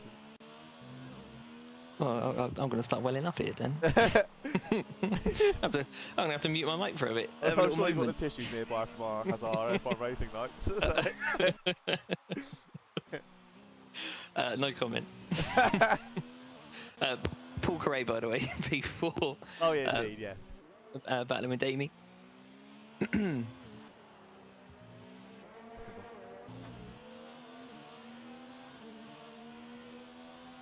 Alright though, just looking at the timings on the left, he's within a second of Seal still, so they're still racing together on track. Apart from that, it's all a bit spread out, isn't it? But that's generally the way it goes around this time of the race, isn't it? Pit stops have happened. People are in their stride now, so the gap starts to form a bit more. Yeah, that's right. And depending on strategies and things, they do sort of come back together in the last sort of 12, 15, 12 laps. Yeah, definitely, and especially with this new safety car update, which we mentioned an awful lot, but that's because it seems to happen an awful lot at the moment. It can definitely bring two people together much more often than... Yeah. We are, of course, now at our halfway point of this F1 Tonight Netherlands Round 21 season finale! The Abu Dhabi Grand Prix. And I think... Paul Correa's past Damie. Oh yeah, just seeing that. Only like little bits back here, but no. Vote for the hash drive. Paul had a podium it. He's not, no. Hey, well, let's mention that no more then. we hope to not jinx that, but Damie coming back here side by side into 11. But Paul, good defending there from Paul Correa, and Damie has to slot in behind again for this tricky and windy third sector. Yeah, I think Damie could actually get away with letting Paul go. Paul will have to come into the pit in about the next sort of 4 laps or so. Yeah. I think Damie could perhaps... Oh, no. Paul made a bit of a mistake, left himself open. Damie looked at it, which sort of decided against it. But yeah, depending on how hard Paul has pushed those tyres to get past, yeah, Damie could actually still regain this position. Yeah, indeed. It may benefit him actually to just sort of stick it in mode 0 and just use the DRS that he'll be getting from Paul to pull him along the track at the same pace that he was going at before the overtake, and save the fuel and the energy. Absolutely, yeah. And try and maintain those tyres a bit more as well. Stretch it out a bit, perhaps. Yeah, exactly. That's what I tend to do in the opening phases of each of my races, is just try and stay with someone. Keep the fuel in lean or standard, and keep the ERS down, and just use the DRS to pull myself along, and that way I can save the tyres in the first phase. Absolutely, yeah. I think this instance, Paul is definitely feeling a slight bit quicker than Damie, and he's well, he's not running much ERS at the moment, and he's got a nice little gap to Toro, so those soft tyres helping to push him along. But yeah, like you said, I think if he lost the place, I think it'd be worth sticking behind him, wouldn't it? Yeah. Of course, racing is racing, and it's hard to slot in behind him, and I'll try and follow you around.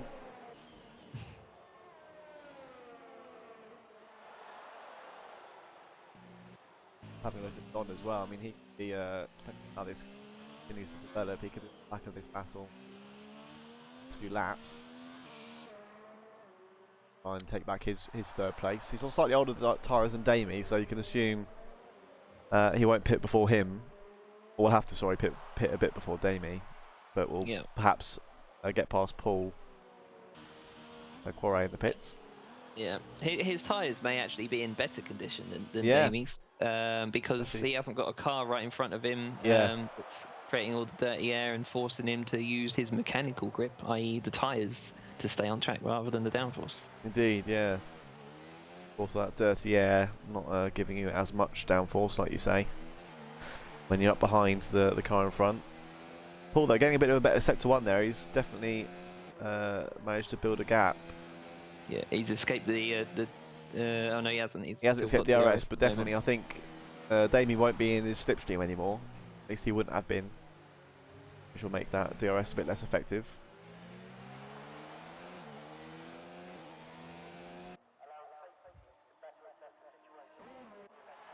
Meanwhile, Sander Herman still controlling this race from the front.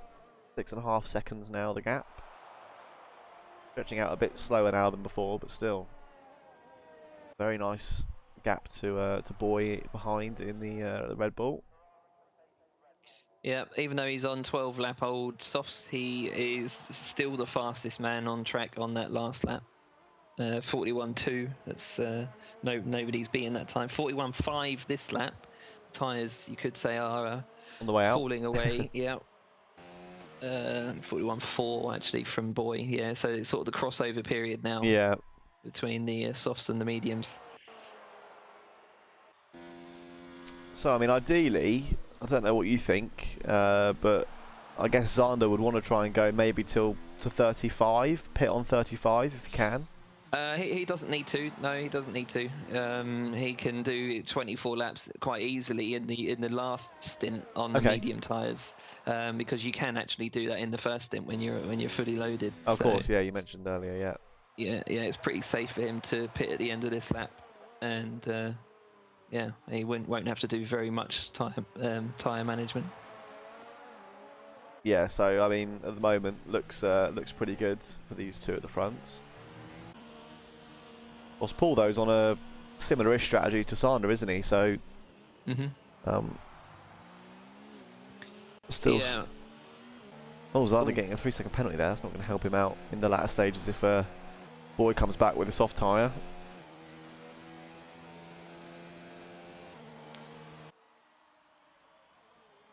John, though, getting ever closer, I think, to that battle in front. I think the gap was 4 seconds not long ago. 2.4 now, though, is the gap. Also, further back, I think Hans Vandenberg and Guido Urshan will be having a slight battle soon. Also worth pointing out as well, I've just noticed it looking at the all the drivers there, but they've got their new gamer tags on, haven't they? They have, yeah. Yeah, so that's pretty smart. Same for the UK guys. Indeed. Tuesday. Oh, Sander Herman's in the pit, as expected. He's in, and he's back out already. Boy, meanwhile, is just finishing sector 1. Zander coming out, be just ahead of Mark Stappers. Yeah. They just ahead, quite a bit ahead, but coming out behind John Donkel. So this will be important now for Boy, won't it? Yeah, Boy needs to set some fast laps now in the last 10 laps or so on these tyres. Yeah, this will be his opportunity to make the overcut. It's not really an overcut because they're on sort of different strategies, but it's he needs to push down to give himself half a chance. Absolutely, yeah, as does Zander to try and stop that. Yeah, Sander's got a bit of a different situation ahead of him, sort of quite literally, because he's got John Donkel, so he's on 16-lap-old medium. So John won't be pitting for something like 4 to 8 laps. So Sander is going to have to either hope that John will be matching Sander's pace, which he probably won't be because of the tyre wear. Indeed. Or hope that he can get past John quite easily, or hope that John doesn't do too many more laps before pitting in. Yeah, yes. I mean, really, Zander here has got quite a bit of on-track traffic, hasn't he? Yeah. Because these guys, like you say, aren't going to be pitting for the next couple of laps. Yeah, and it's going to be this traffic coupled with Boy's pace. Paul Correa in the pit as well now. Yep. Yeah, so it's this traffic coupled with Boy's pace that is going to be what wins the race for Boy. Indeed, yeah. Absolutely, that's what Boy will be trying to achieve now. I mean, right now, Zander still is within Boy's pit window, isn't he? As it stands, quite far within it at the minute. Yeah, so Boy won't be coming in for, at the most, 10 laps or so. And then obviously he'll go onto the soft tyre and he'll be pushing the absolute snot out of those things when he gets onto them. Boarded with John and Zander, going around the outside of John. So there you go, made fairly quick and easy work of John there, which is what he needed to do. Well, that's one down. He's got to do the same again with Damie ahead. Indeed. He has got that DRS again, helping him to close up on the Toro Rosso into 11. Oh, gets a bit late on the brakes, but doesn't lose too much time there. Just flicking back to that move you made on John. You could see John's tyre wear causing him issues because his stopping distance was so much greater. Right. He very nearly went into the back of Sander, despite starting his braking yeah, earlier. at exactly the same point. Yeah, yeah.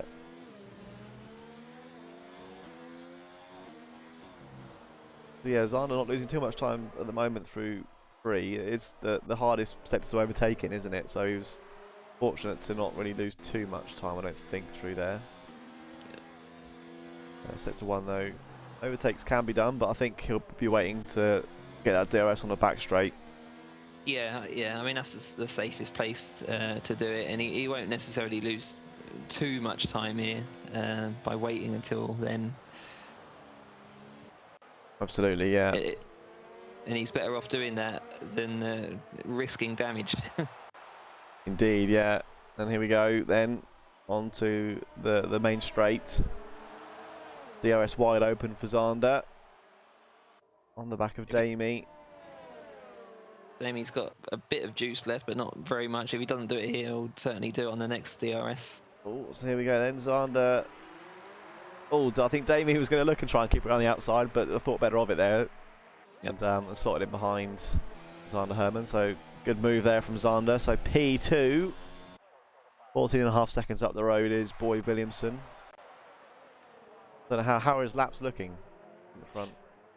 Bearing in mind the age of the tyre, yeah, he's setting 41.3s. So if you remember, Sander was setting 41.5s before he come into the bit. He did a 41.2 and then a 41.5, and then that was the point for him where those tyres, in his mind, had enough. Right.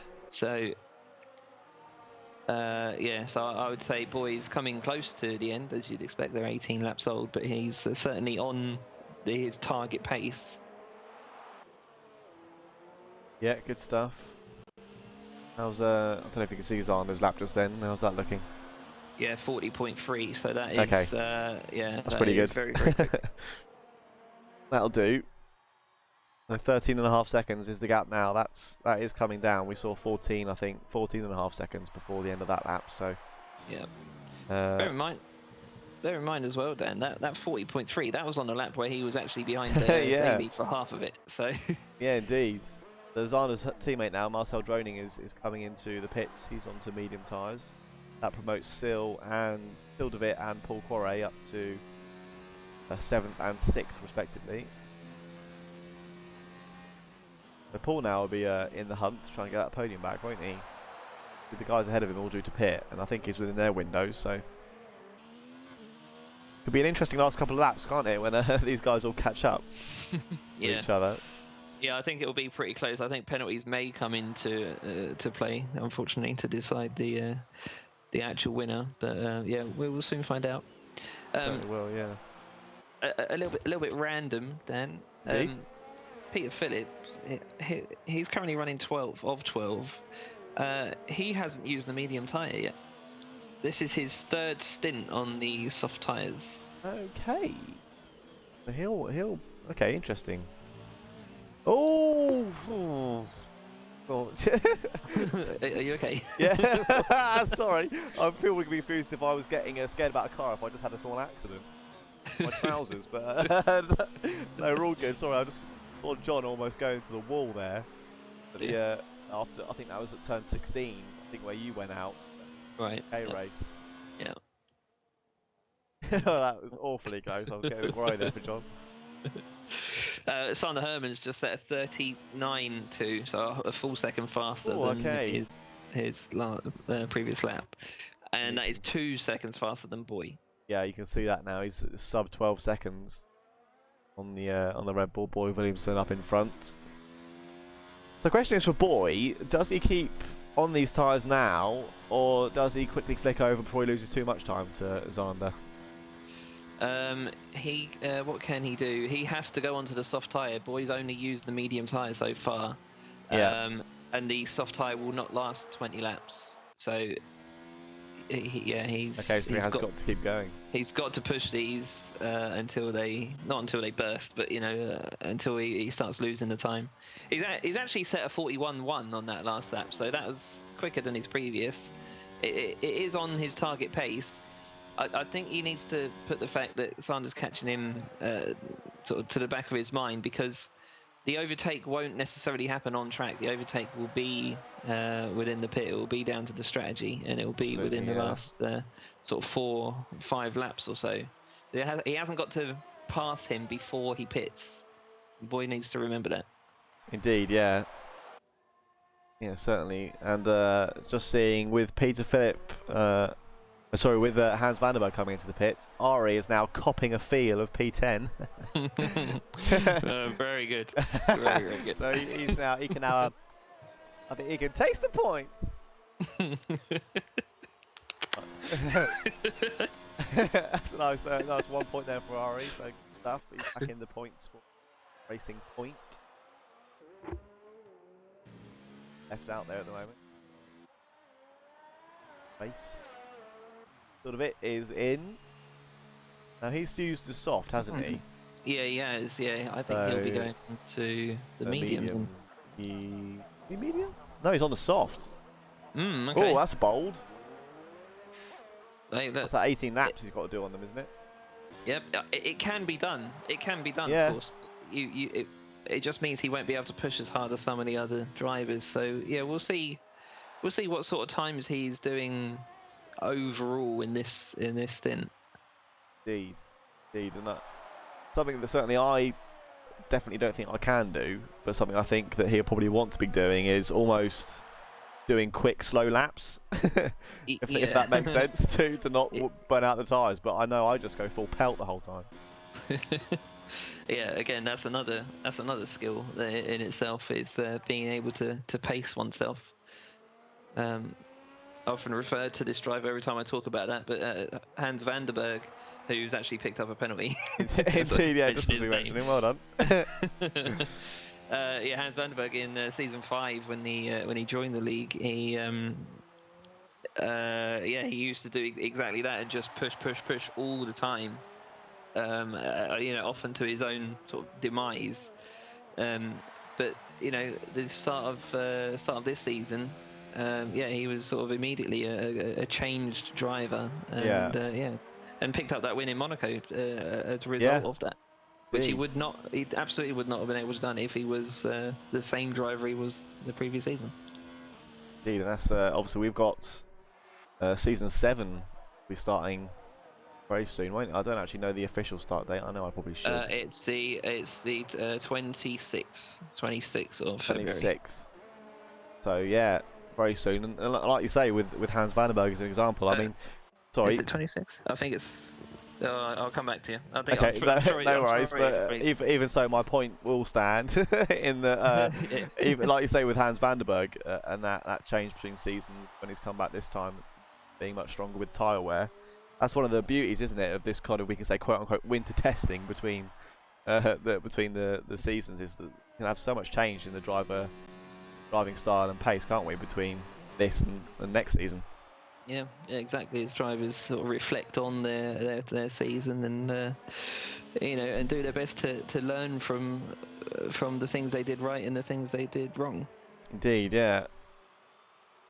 So very exciting stuff coming up next season, of course, but right now we are still, of course, in the very exciting Abu Dhabi Grand Prix, the season finale of F1 tonight, Netherlands. I hope you do that every time you say it. Yeah, well, there's only so many finales in a season.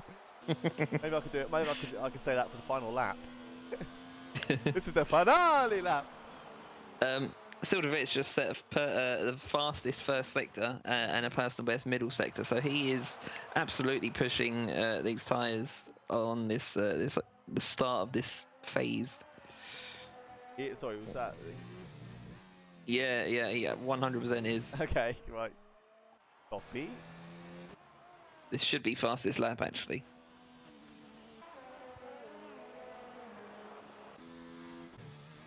getting a penalty there and still a bit running a bit wide. I think that might be why he didn't get the lap, perhaps. Oh no, he did. There you go. 1:38.5. Yep.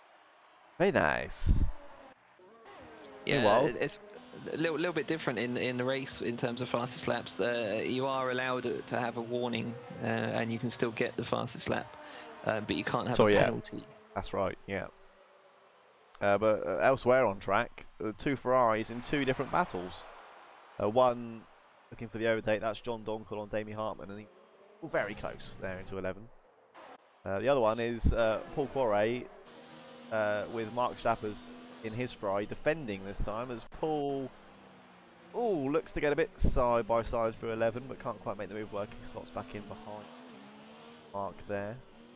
The two Ferraris definitely having a much more exciting race than they're normally having. Yeah, absolutely. Which is really good to see. Yellow flags, that's Toro Rosso, I think. Is that Vandenberg? I saw Boy losing a place and got scared. Yeah, I think that was Hans Vandenberg. I think he maybe went round at 3, perhaps, or went off track. Yep. Also, significantly, Boy is in the pit. So as is Damie and John, yeah. So they're all in now. So 12 seconds in 15 laps. Well, it'll be a bit more than that.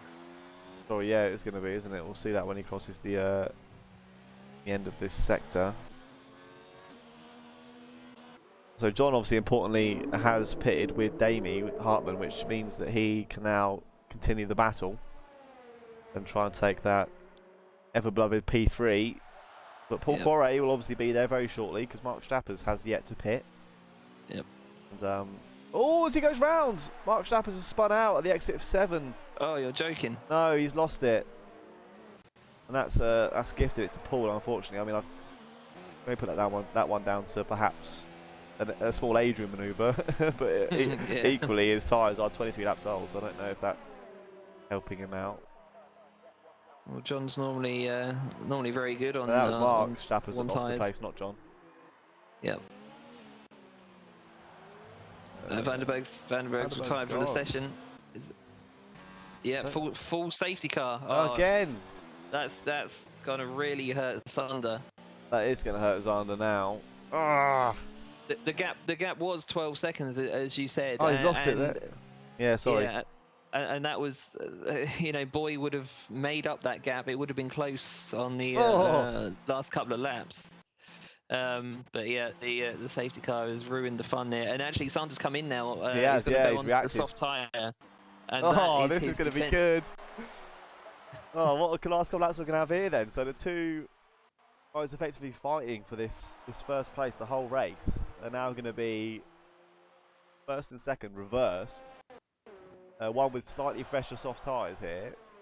Zander Herman fighting out for this win over the last couple of laps here. Other guys to pit. Mark Stappers has come in, understandably.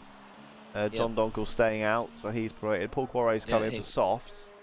That's going to be helpful for him to take the fight to John and Damie, ideally, because Paul was running P3 at one point in the race. Yeah, he was. The timing of the safety car is just impeccable because it's right bang on the start of the soft stint. It is, window.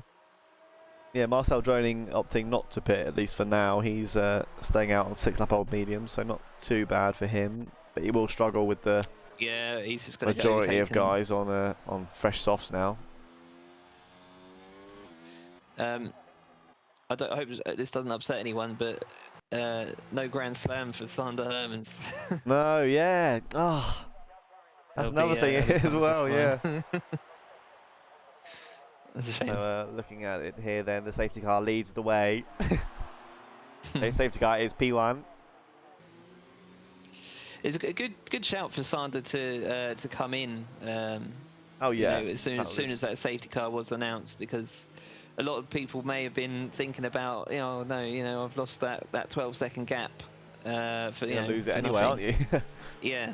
So you might as well do it on the best set of tyres you can have, and I think that was really, really good reactions there of Zander to do that. Yeah. As early as he managed to catch it. Yeah. This is going to be it now. Sorry, I was just going to say it's going to be a battle to the end, and it's advantage Boy. It is, yeah. I mean, you could argue it's a bit neutral in the sense that Boy has got one race lap older tyre. Obviously now they're going to be gaining more laps, but under safety car, so not wearing out as much, but still. Slightly fresher tyres for Zander. Yep. Penalties will come into play. Sander's got 6 seconds of penalties. Boy's only got 1 warning, which he got on the very first lap. Oh God! Well, you can argue it's all stacked up against Zander now, isn't it? Yeah. That's a real shame.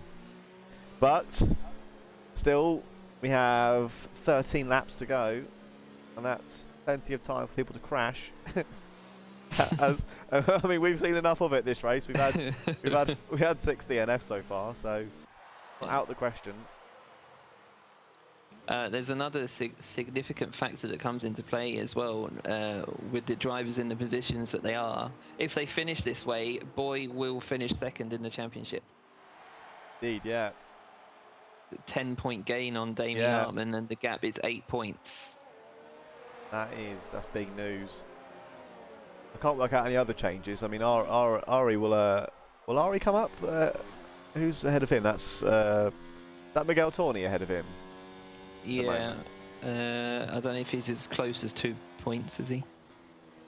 Well, they were close. Maybe 4 and 6. They might be level pegging.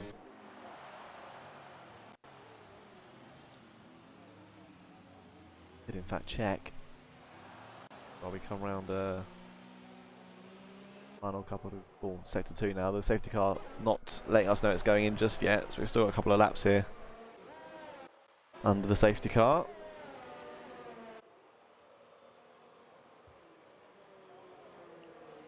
So yeah, just looking at the current standings, the points difference is it's 5 points. Miguel Torney on 9. No, sorry, it's Martin Pardy Cooper that's ahead of him on 9 points.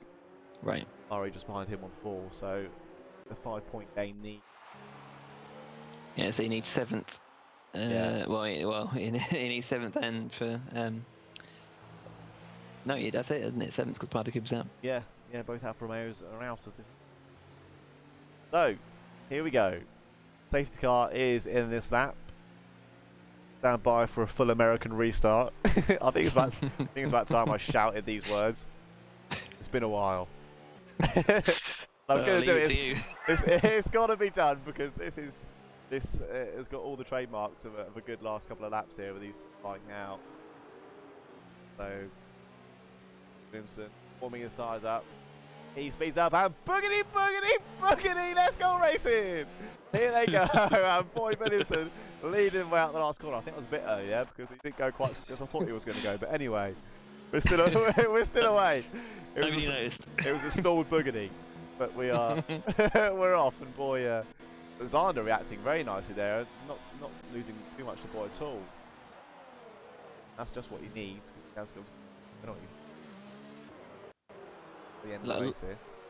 Yeah, love this aggression. He needs this aggression to give himself any hope of still winning this race. Absolutely, yeah, it does. Lost out a bit there through the latter part of sector 1 and the beginning of sector 2. 8 tenths back now, but still within DRS. Close enough with that slipstream, so not too worried just yet. Although, boy, he's getting some great exits out of these corners at the moment. A bit further behind, John Donkel is the one to watch on the back of Damien Hartman fairly soon, I would have thought. Paul Quarry gets past Sildavit. And pulls up to P6. Sorry, Adrian, you interrupted there. My apologies. Yeah, no, sorry. I was just thinking to myself, really. You have to wonder where Bazden Brian may have found himself if he'd again remained in the race. Bear in mind the second safety car. Absolutely, yeah. We know what he's like, so yep. I wouldn't have doubted seeing him within this top 3. It just goes back to that ever important not to retire, isn't it? That you so loudly preach, and it's definitely it's definitely a good thing to preach because, like you say, this is right. Sorry, Sills just got past Paul Cray. I don't know if you saw that on the stream. I did not. No, I'm afraid. Yeah, that was down the start and finish straight. Good stuff there then for Sil. Not the easiest part to overtake, actually. But, No, it's not. It's the shortest start and finish straight in Formula 1. Is it? It is. I would not have guessed. No DRS zone on it, No, which I think is a first or an only. Yeah. I think of other places that might. I don't think any ones do they? No. So Paul though still with Sil here. Zander is also still with Boy, 7/10, but the downside of that is that Damie is also with Sander, so only 4-5 tenths to between those two. The battle for, you could even say P1 maybe is well and truly on here. Yeah. Yeah, and again, it is still advantage. Boy is really sort of managing his energy very well compared to the other two, which are who obviously both desperately want to get past the car in front. Yeah, dude, that's that. It's it's so hard to control, isn't it, when you're in the racing environment and you don't want to. You're trying to say, oh, don't push so hard. I want to save my tyres and go the long. You want to be in it for the long haul, but at the same time, you know that guy's got the place you want, and you just inherently do push. It's so challenging to try and make it last. Paul Carey's just come in the pit. I don't know if that was further to an incident. Oh no, or was it a drive-through? He's having a drive-through. Oh, I'm sure of it. Maybe I don't know if you can check the race direct to see if he got a collision with somebody, or speeding in the pit lane maybe. But that's normally a 5-second penalty on the end, isn't it? No, Paul Carey speeding under safety car, lap 40. Oh, okay. He got a drive-through penalty for that, which he just served.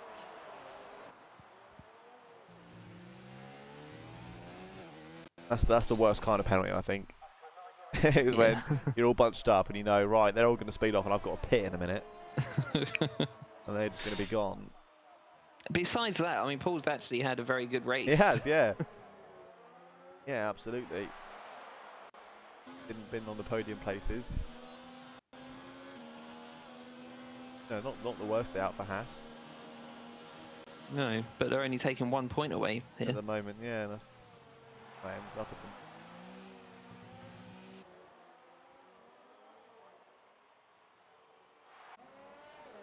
Top two at the moment, saying 38.8 and 38.9 lap times, respectively. Good stuff. But yeah, Boy Williamson there going 1:38.265. Very nice lap time there from him, and seeing that gap start to develop now, 1.4 seconds. Yeah, 38.9 from Sander on that one. Right, okay. And as he gets another penalty. You gotta say now that's probably nailing the coffin. Well, that now means then that Damie will finish second in the championship. Oh yeah, of course. Even though Boy will win this race, Sander has 9 seconds of penalties. So as long as Damie doesn't fall more than 9 seconds behind Boy, I don't think Damie's got penalties. Let's see. Let's have a look. He's got 1. He's actually no, he hasn't got 1. What am I talking about? Well, he sealed a bit on the on Marcel droning here into turn 8 and P5 now. They're still on the comeback here. Yep. And he's now. Damie has no penalties. Sorry, Damie has no penalties. Okay, copy. So that's P2 on the cars at the moment. So 10 laps to go here at the moment. I always start this too late, so let's have a look at it now. Let's look at the drivers and their races so far. So going from the back this time, coming from behind, as it were.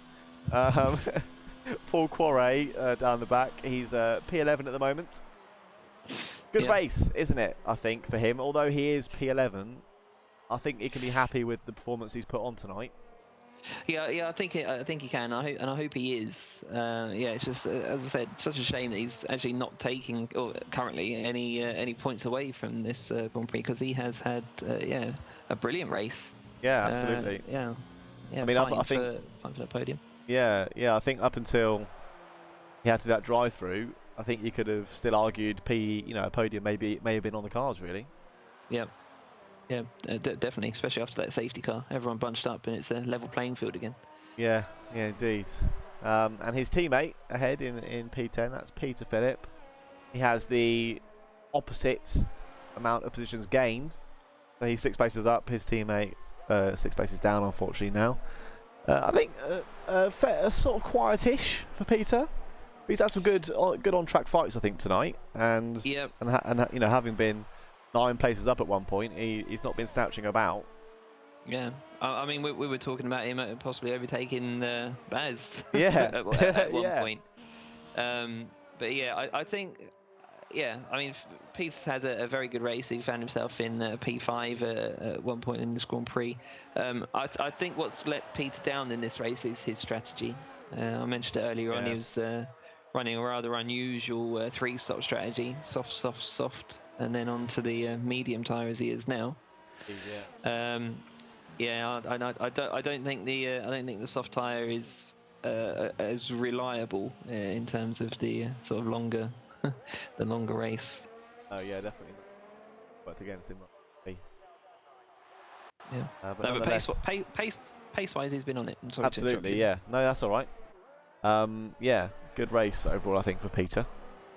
Up next is our man in pink, and the only one left at the moment. It's R.A. Cop in the Racing Points, and like we spoke about him earlier, really, we've sort of already done a race overview for him, but getting stronger every race, isn't he, at the moment? He is. Ari, I don't know if you know, he's one of the sort of older, more experienced drivers, not necessarily drivers, but certainly one of the senior members. He's kind of like the F1 Tonight Netherlands version of Tony Foster. Right, very cool.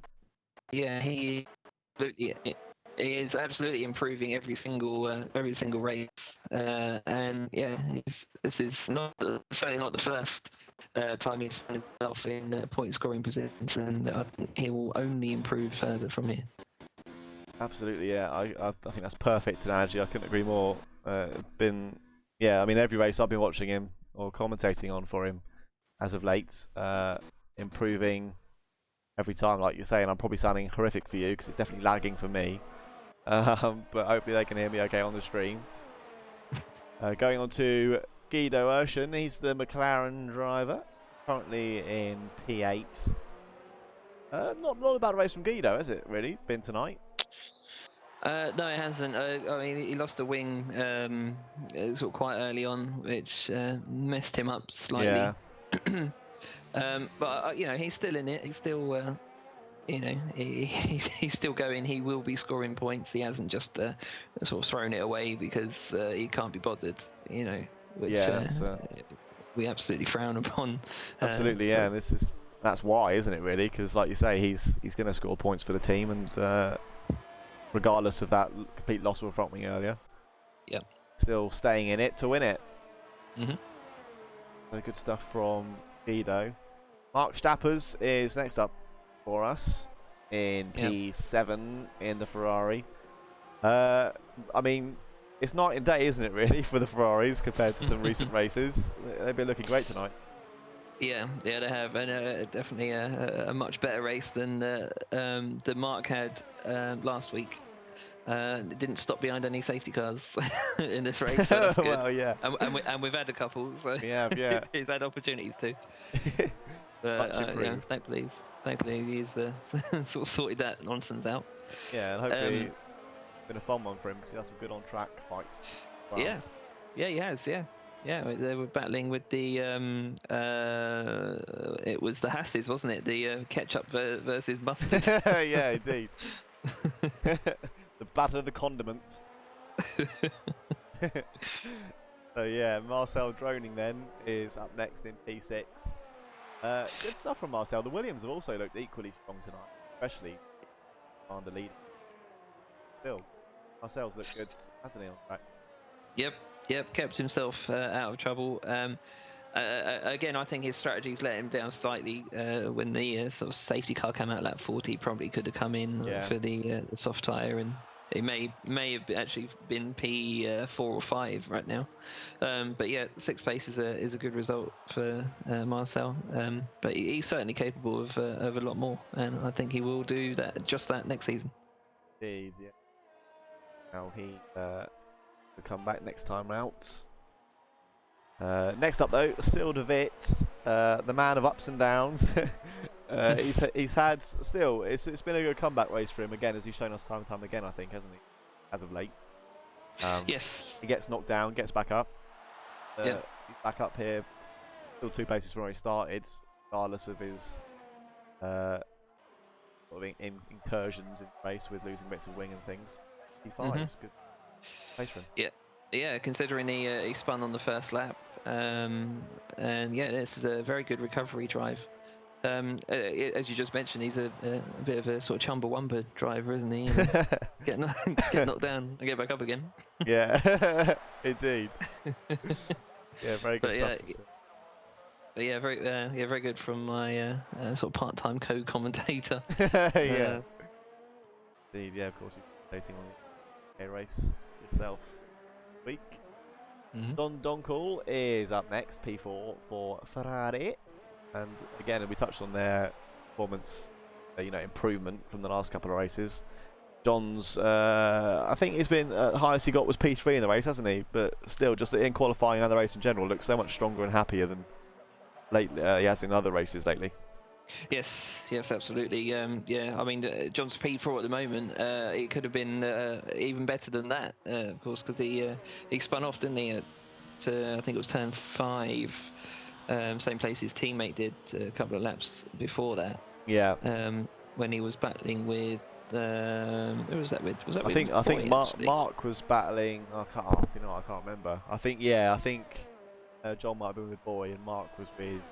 I think one of the Hasses when he won around turn 7. Yeah. But yeah, very good effort, and yeah, it's great to see him sort of back on his normal form. Yeah, definitely. I agree. It's good to see them back, and hopefully they'll carry that through, both of them, into season 7. Damie Hartman is the only man in blue. Right, or the only man in blue left, sorry. Hans Vandenberg was with us earlier. So Damie, P3. Strong race from him. Fairly consistently fighting at the top, hasn't he? All race, really, to be fair. Yeah, he has. And not too many issues.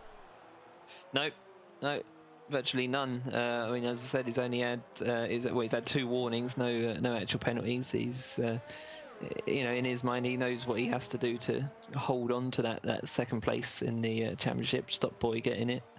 And he's done that, and he's despite crashing out of the previous race because of Boy's wing sort of flying under his wheel. Nightmare. Yeah, he's managed to keep himself out of trouble and avoid penalties, and here he is. He's going to finish 2nd in this race and 2nd in the championship. Absolutely, yeah, great stuff. And yeah, like you say, I was just going to touch on that as well. 2nd in the championship, so he's managed to do what he needs to do to keep that place from Boy. And next up brings us on to the other Williams of Zander Hermans, P2. Yeah. It's been a great race, but I'm sad for him. Yeah, I am. Because he could taste that Grand Slam. And you know what? It's fun. If it's not his connection, then it's just the luck of the race and the safety cars, and it's all that kind of thing. But you know what? Someone else had that happen to them in season 5, and that someone was Nicky Visser, who this season has won the championship by with some not confidence. What am I trying to say? With some conviction. That's the word. And Sanders won the race. He's won a race this season. He won the first one in Australia. He is capable of more. We frequently see him leading Grand Prix. So yeah, I'd say keep an eye on him next season. Absolutely, yeah, definitely. But still, yeah, great race to take away from tonight for Zander. And then that brings us on to our race leader, and with almost perfect timing, 2 laps to go. What a great Great time to get onto the guy in P1. That's, of course, Boy Williamson in the Red Bull. I mean, I'm trying to think of any problems he might have had in the race. I know he's had a few moments, hasn't he? But still, I mean, here he is, leading the way. You know, and he's done what he needs to do to get past the man that was leading most of it. Can't argue with that, can you?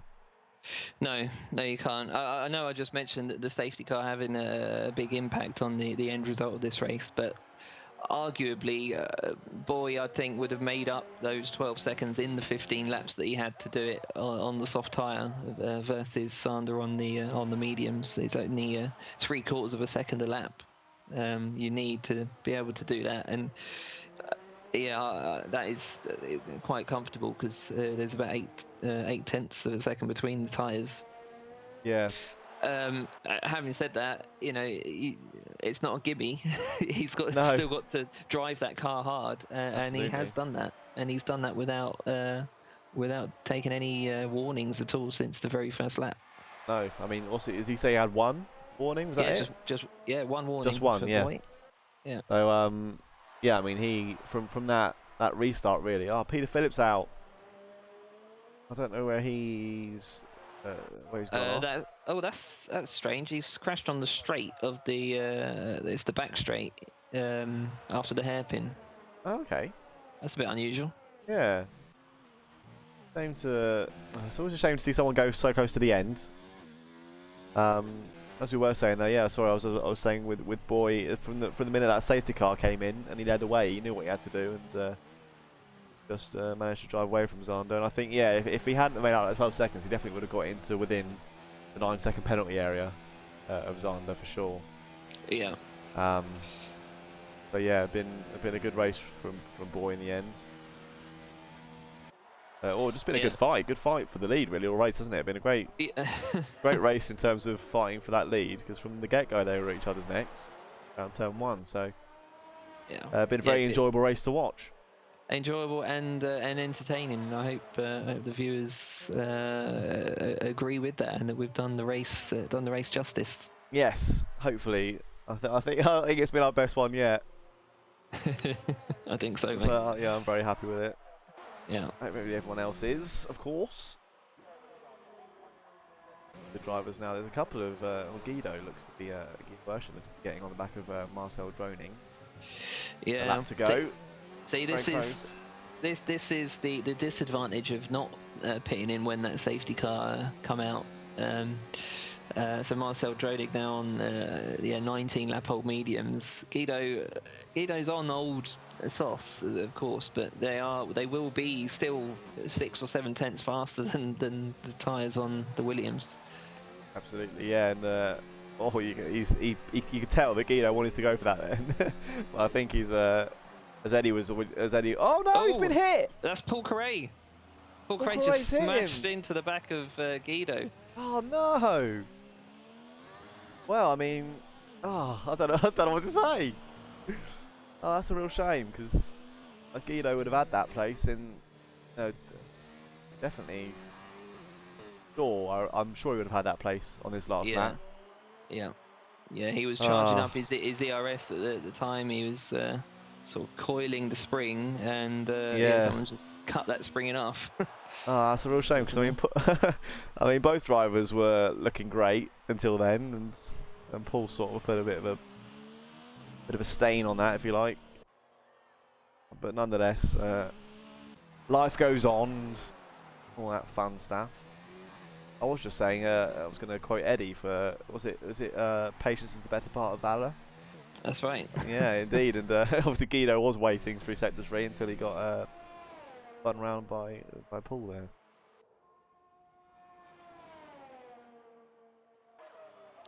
there. Boy Williamson just coming around the last few corners for the last time and ending the season. Indeed, yes. The finale of F1 Tonight Netherlands round 21, the Abu Dhabi Grand Prix. Boy Williamson takes the win. There go the fireworks, always signing us off well. Pity finish. Damien Hartman, of course, then finishes P2. after penalties with Zander Herman, P3 currently. John Donkel coming across the line, I think. Donkel's out of fuel. Oh, what? I thought he slowed down maybe to give it to Zander. But no, he was out of fuel. No. Okay, well, Zander maintains that podium. He'll be happy with that. John Donkel 4th. Sildervit comes home 5th. Mark Stappers bringing home Ferraris. Another ending Ferraris. Great race today with P6. Marcel Droning, again, getting lucky there in the end, but still, nonetheless, a good P7 for him. Right, Guido Urshan, unlucky not to have been able to take the fight to Marcel there at the end, but he takes P8. Paul Quarret comes around with his broken front wing, thanks to his sort of braking mishap earlier, but P9 for him. Finishes a good race there. And Arekop brings home that final point with a P10. All in all, very, very enjoyable evening, Adrian. Only trouble is I'm sweating like anything, and I wasn't even racing. I smell a bit like like beef for some reason. It's not a beef stop. you sat in a pot of gravy as well. I think I might be. Just call me Oxo. Yeah, there we go, spraying the champagne around. Roy Williamson there, Davey Hartman on the left, and Sildervit. Podium finishes this evening. Smashing stuff.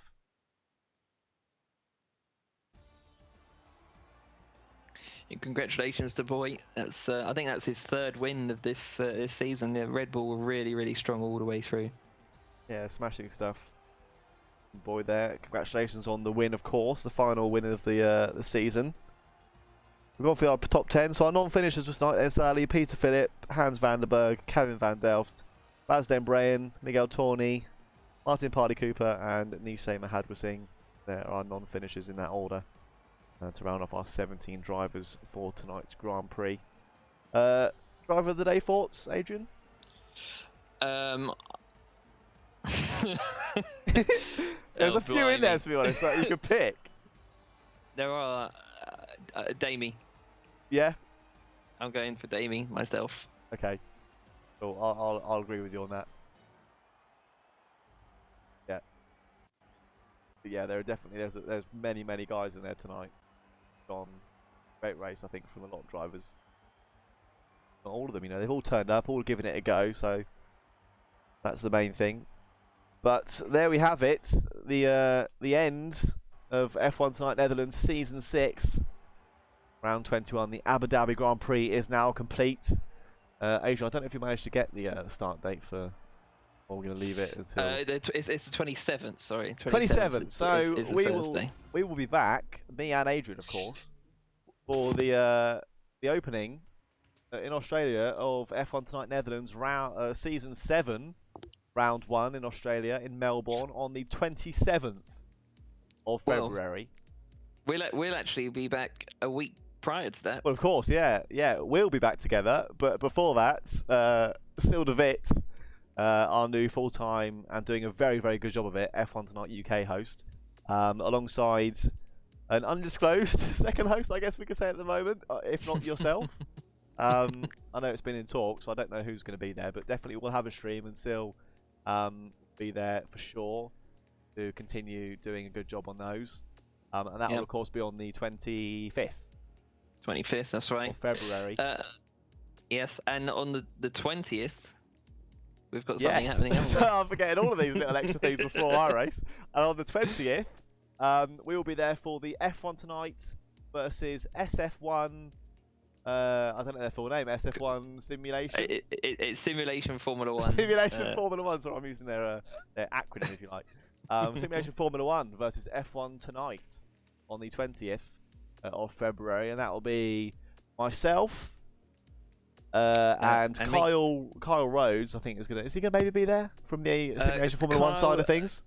Kyle is unfortunately unavailable at the time. Okay, so me and you then. So it's going to be me and you. So we're going to be totally unbiased. Absolutely, and to that idea of us two being together for a league versus league race, that deserves a great big huzzah! It does. Just for the viewers as well, just to sort of explain that slightly, it's going to be five drivers from F1 Tonight UK. They will team up with 5 drivers from F1 Tonight Netherlands. Those have already been selected. And then, so those 10 drivers will be against the 10 drivers from SF1. So it's kind of not a winner takes all as such, but it's one team versus another, and all positions will score points.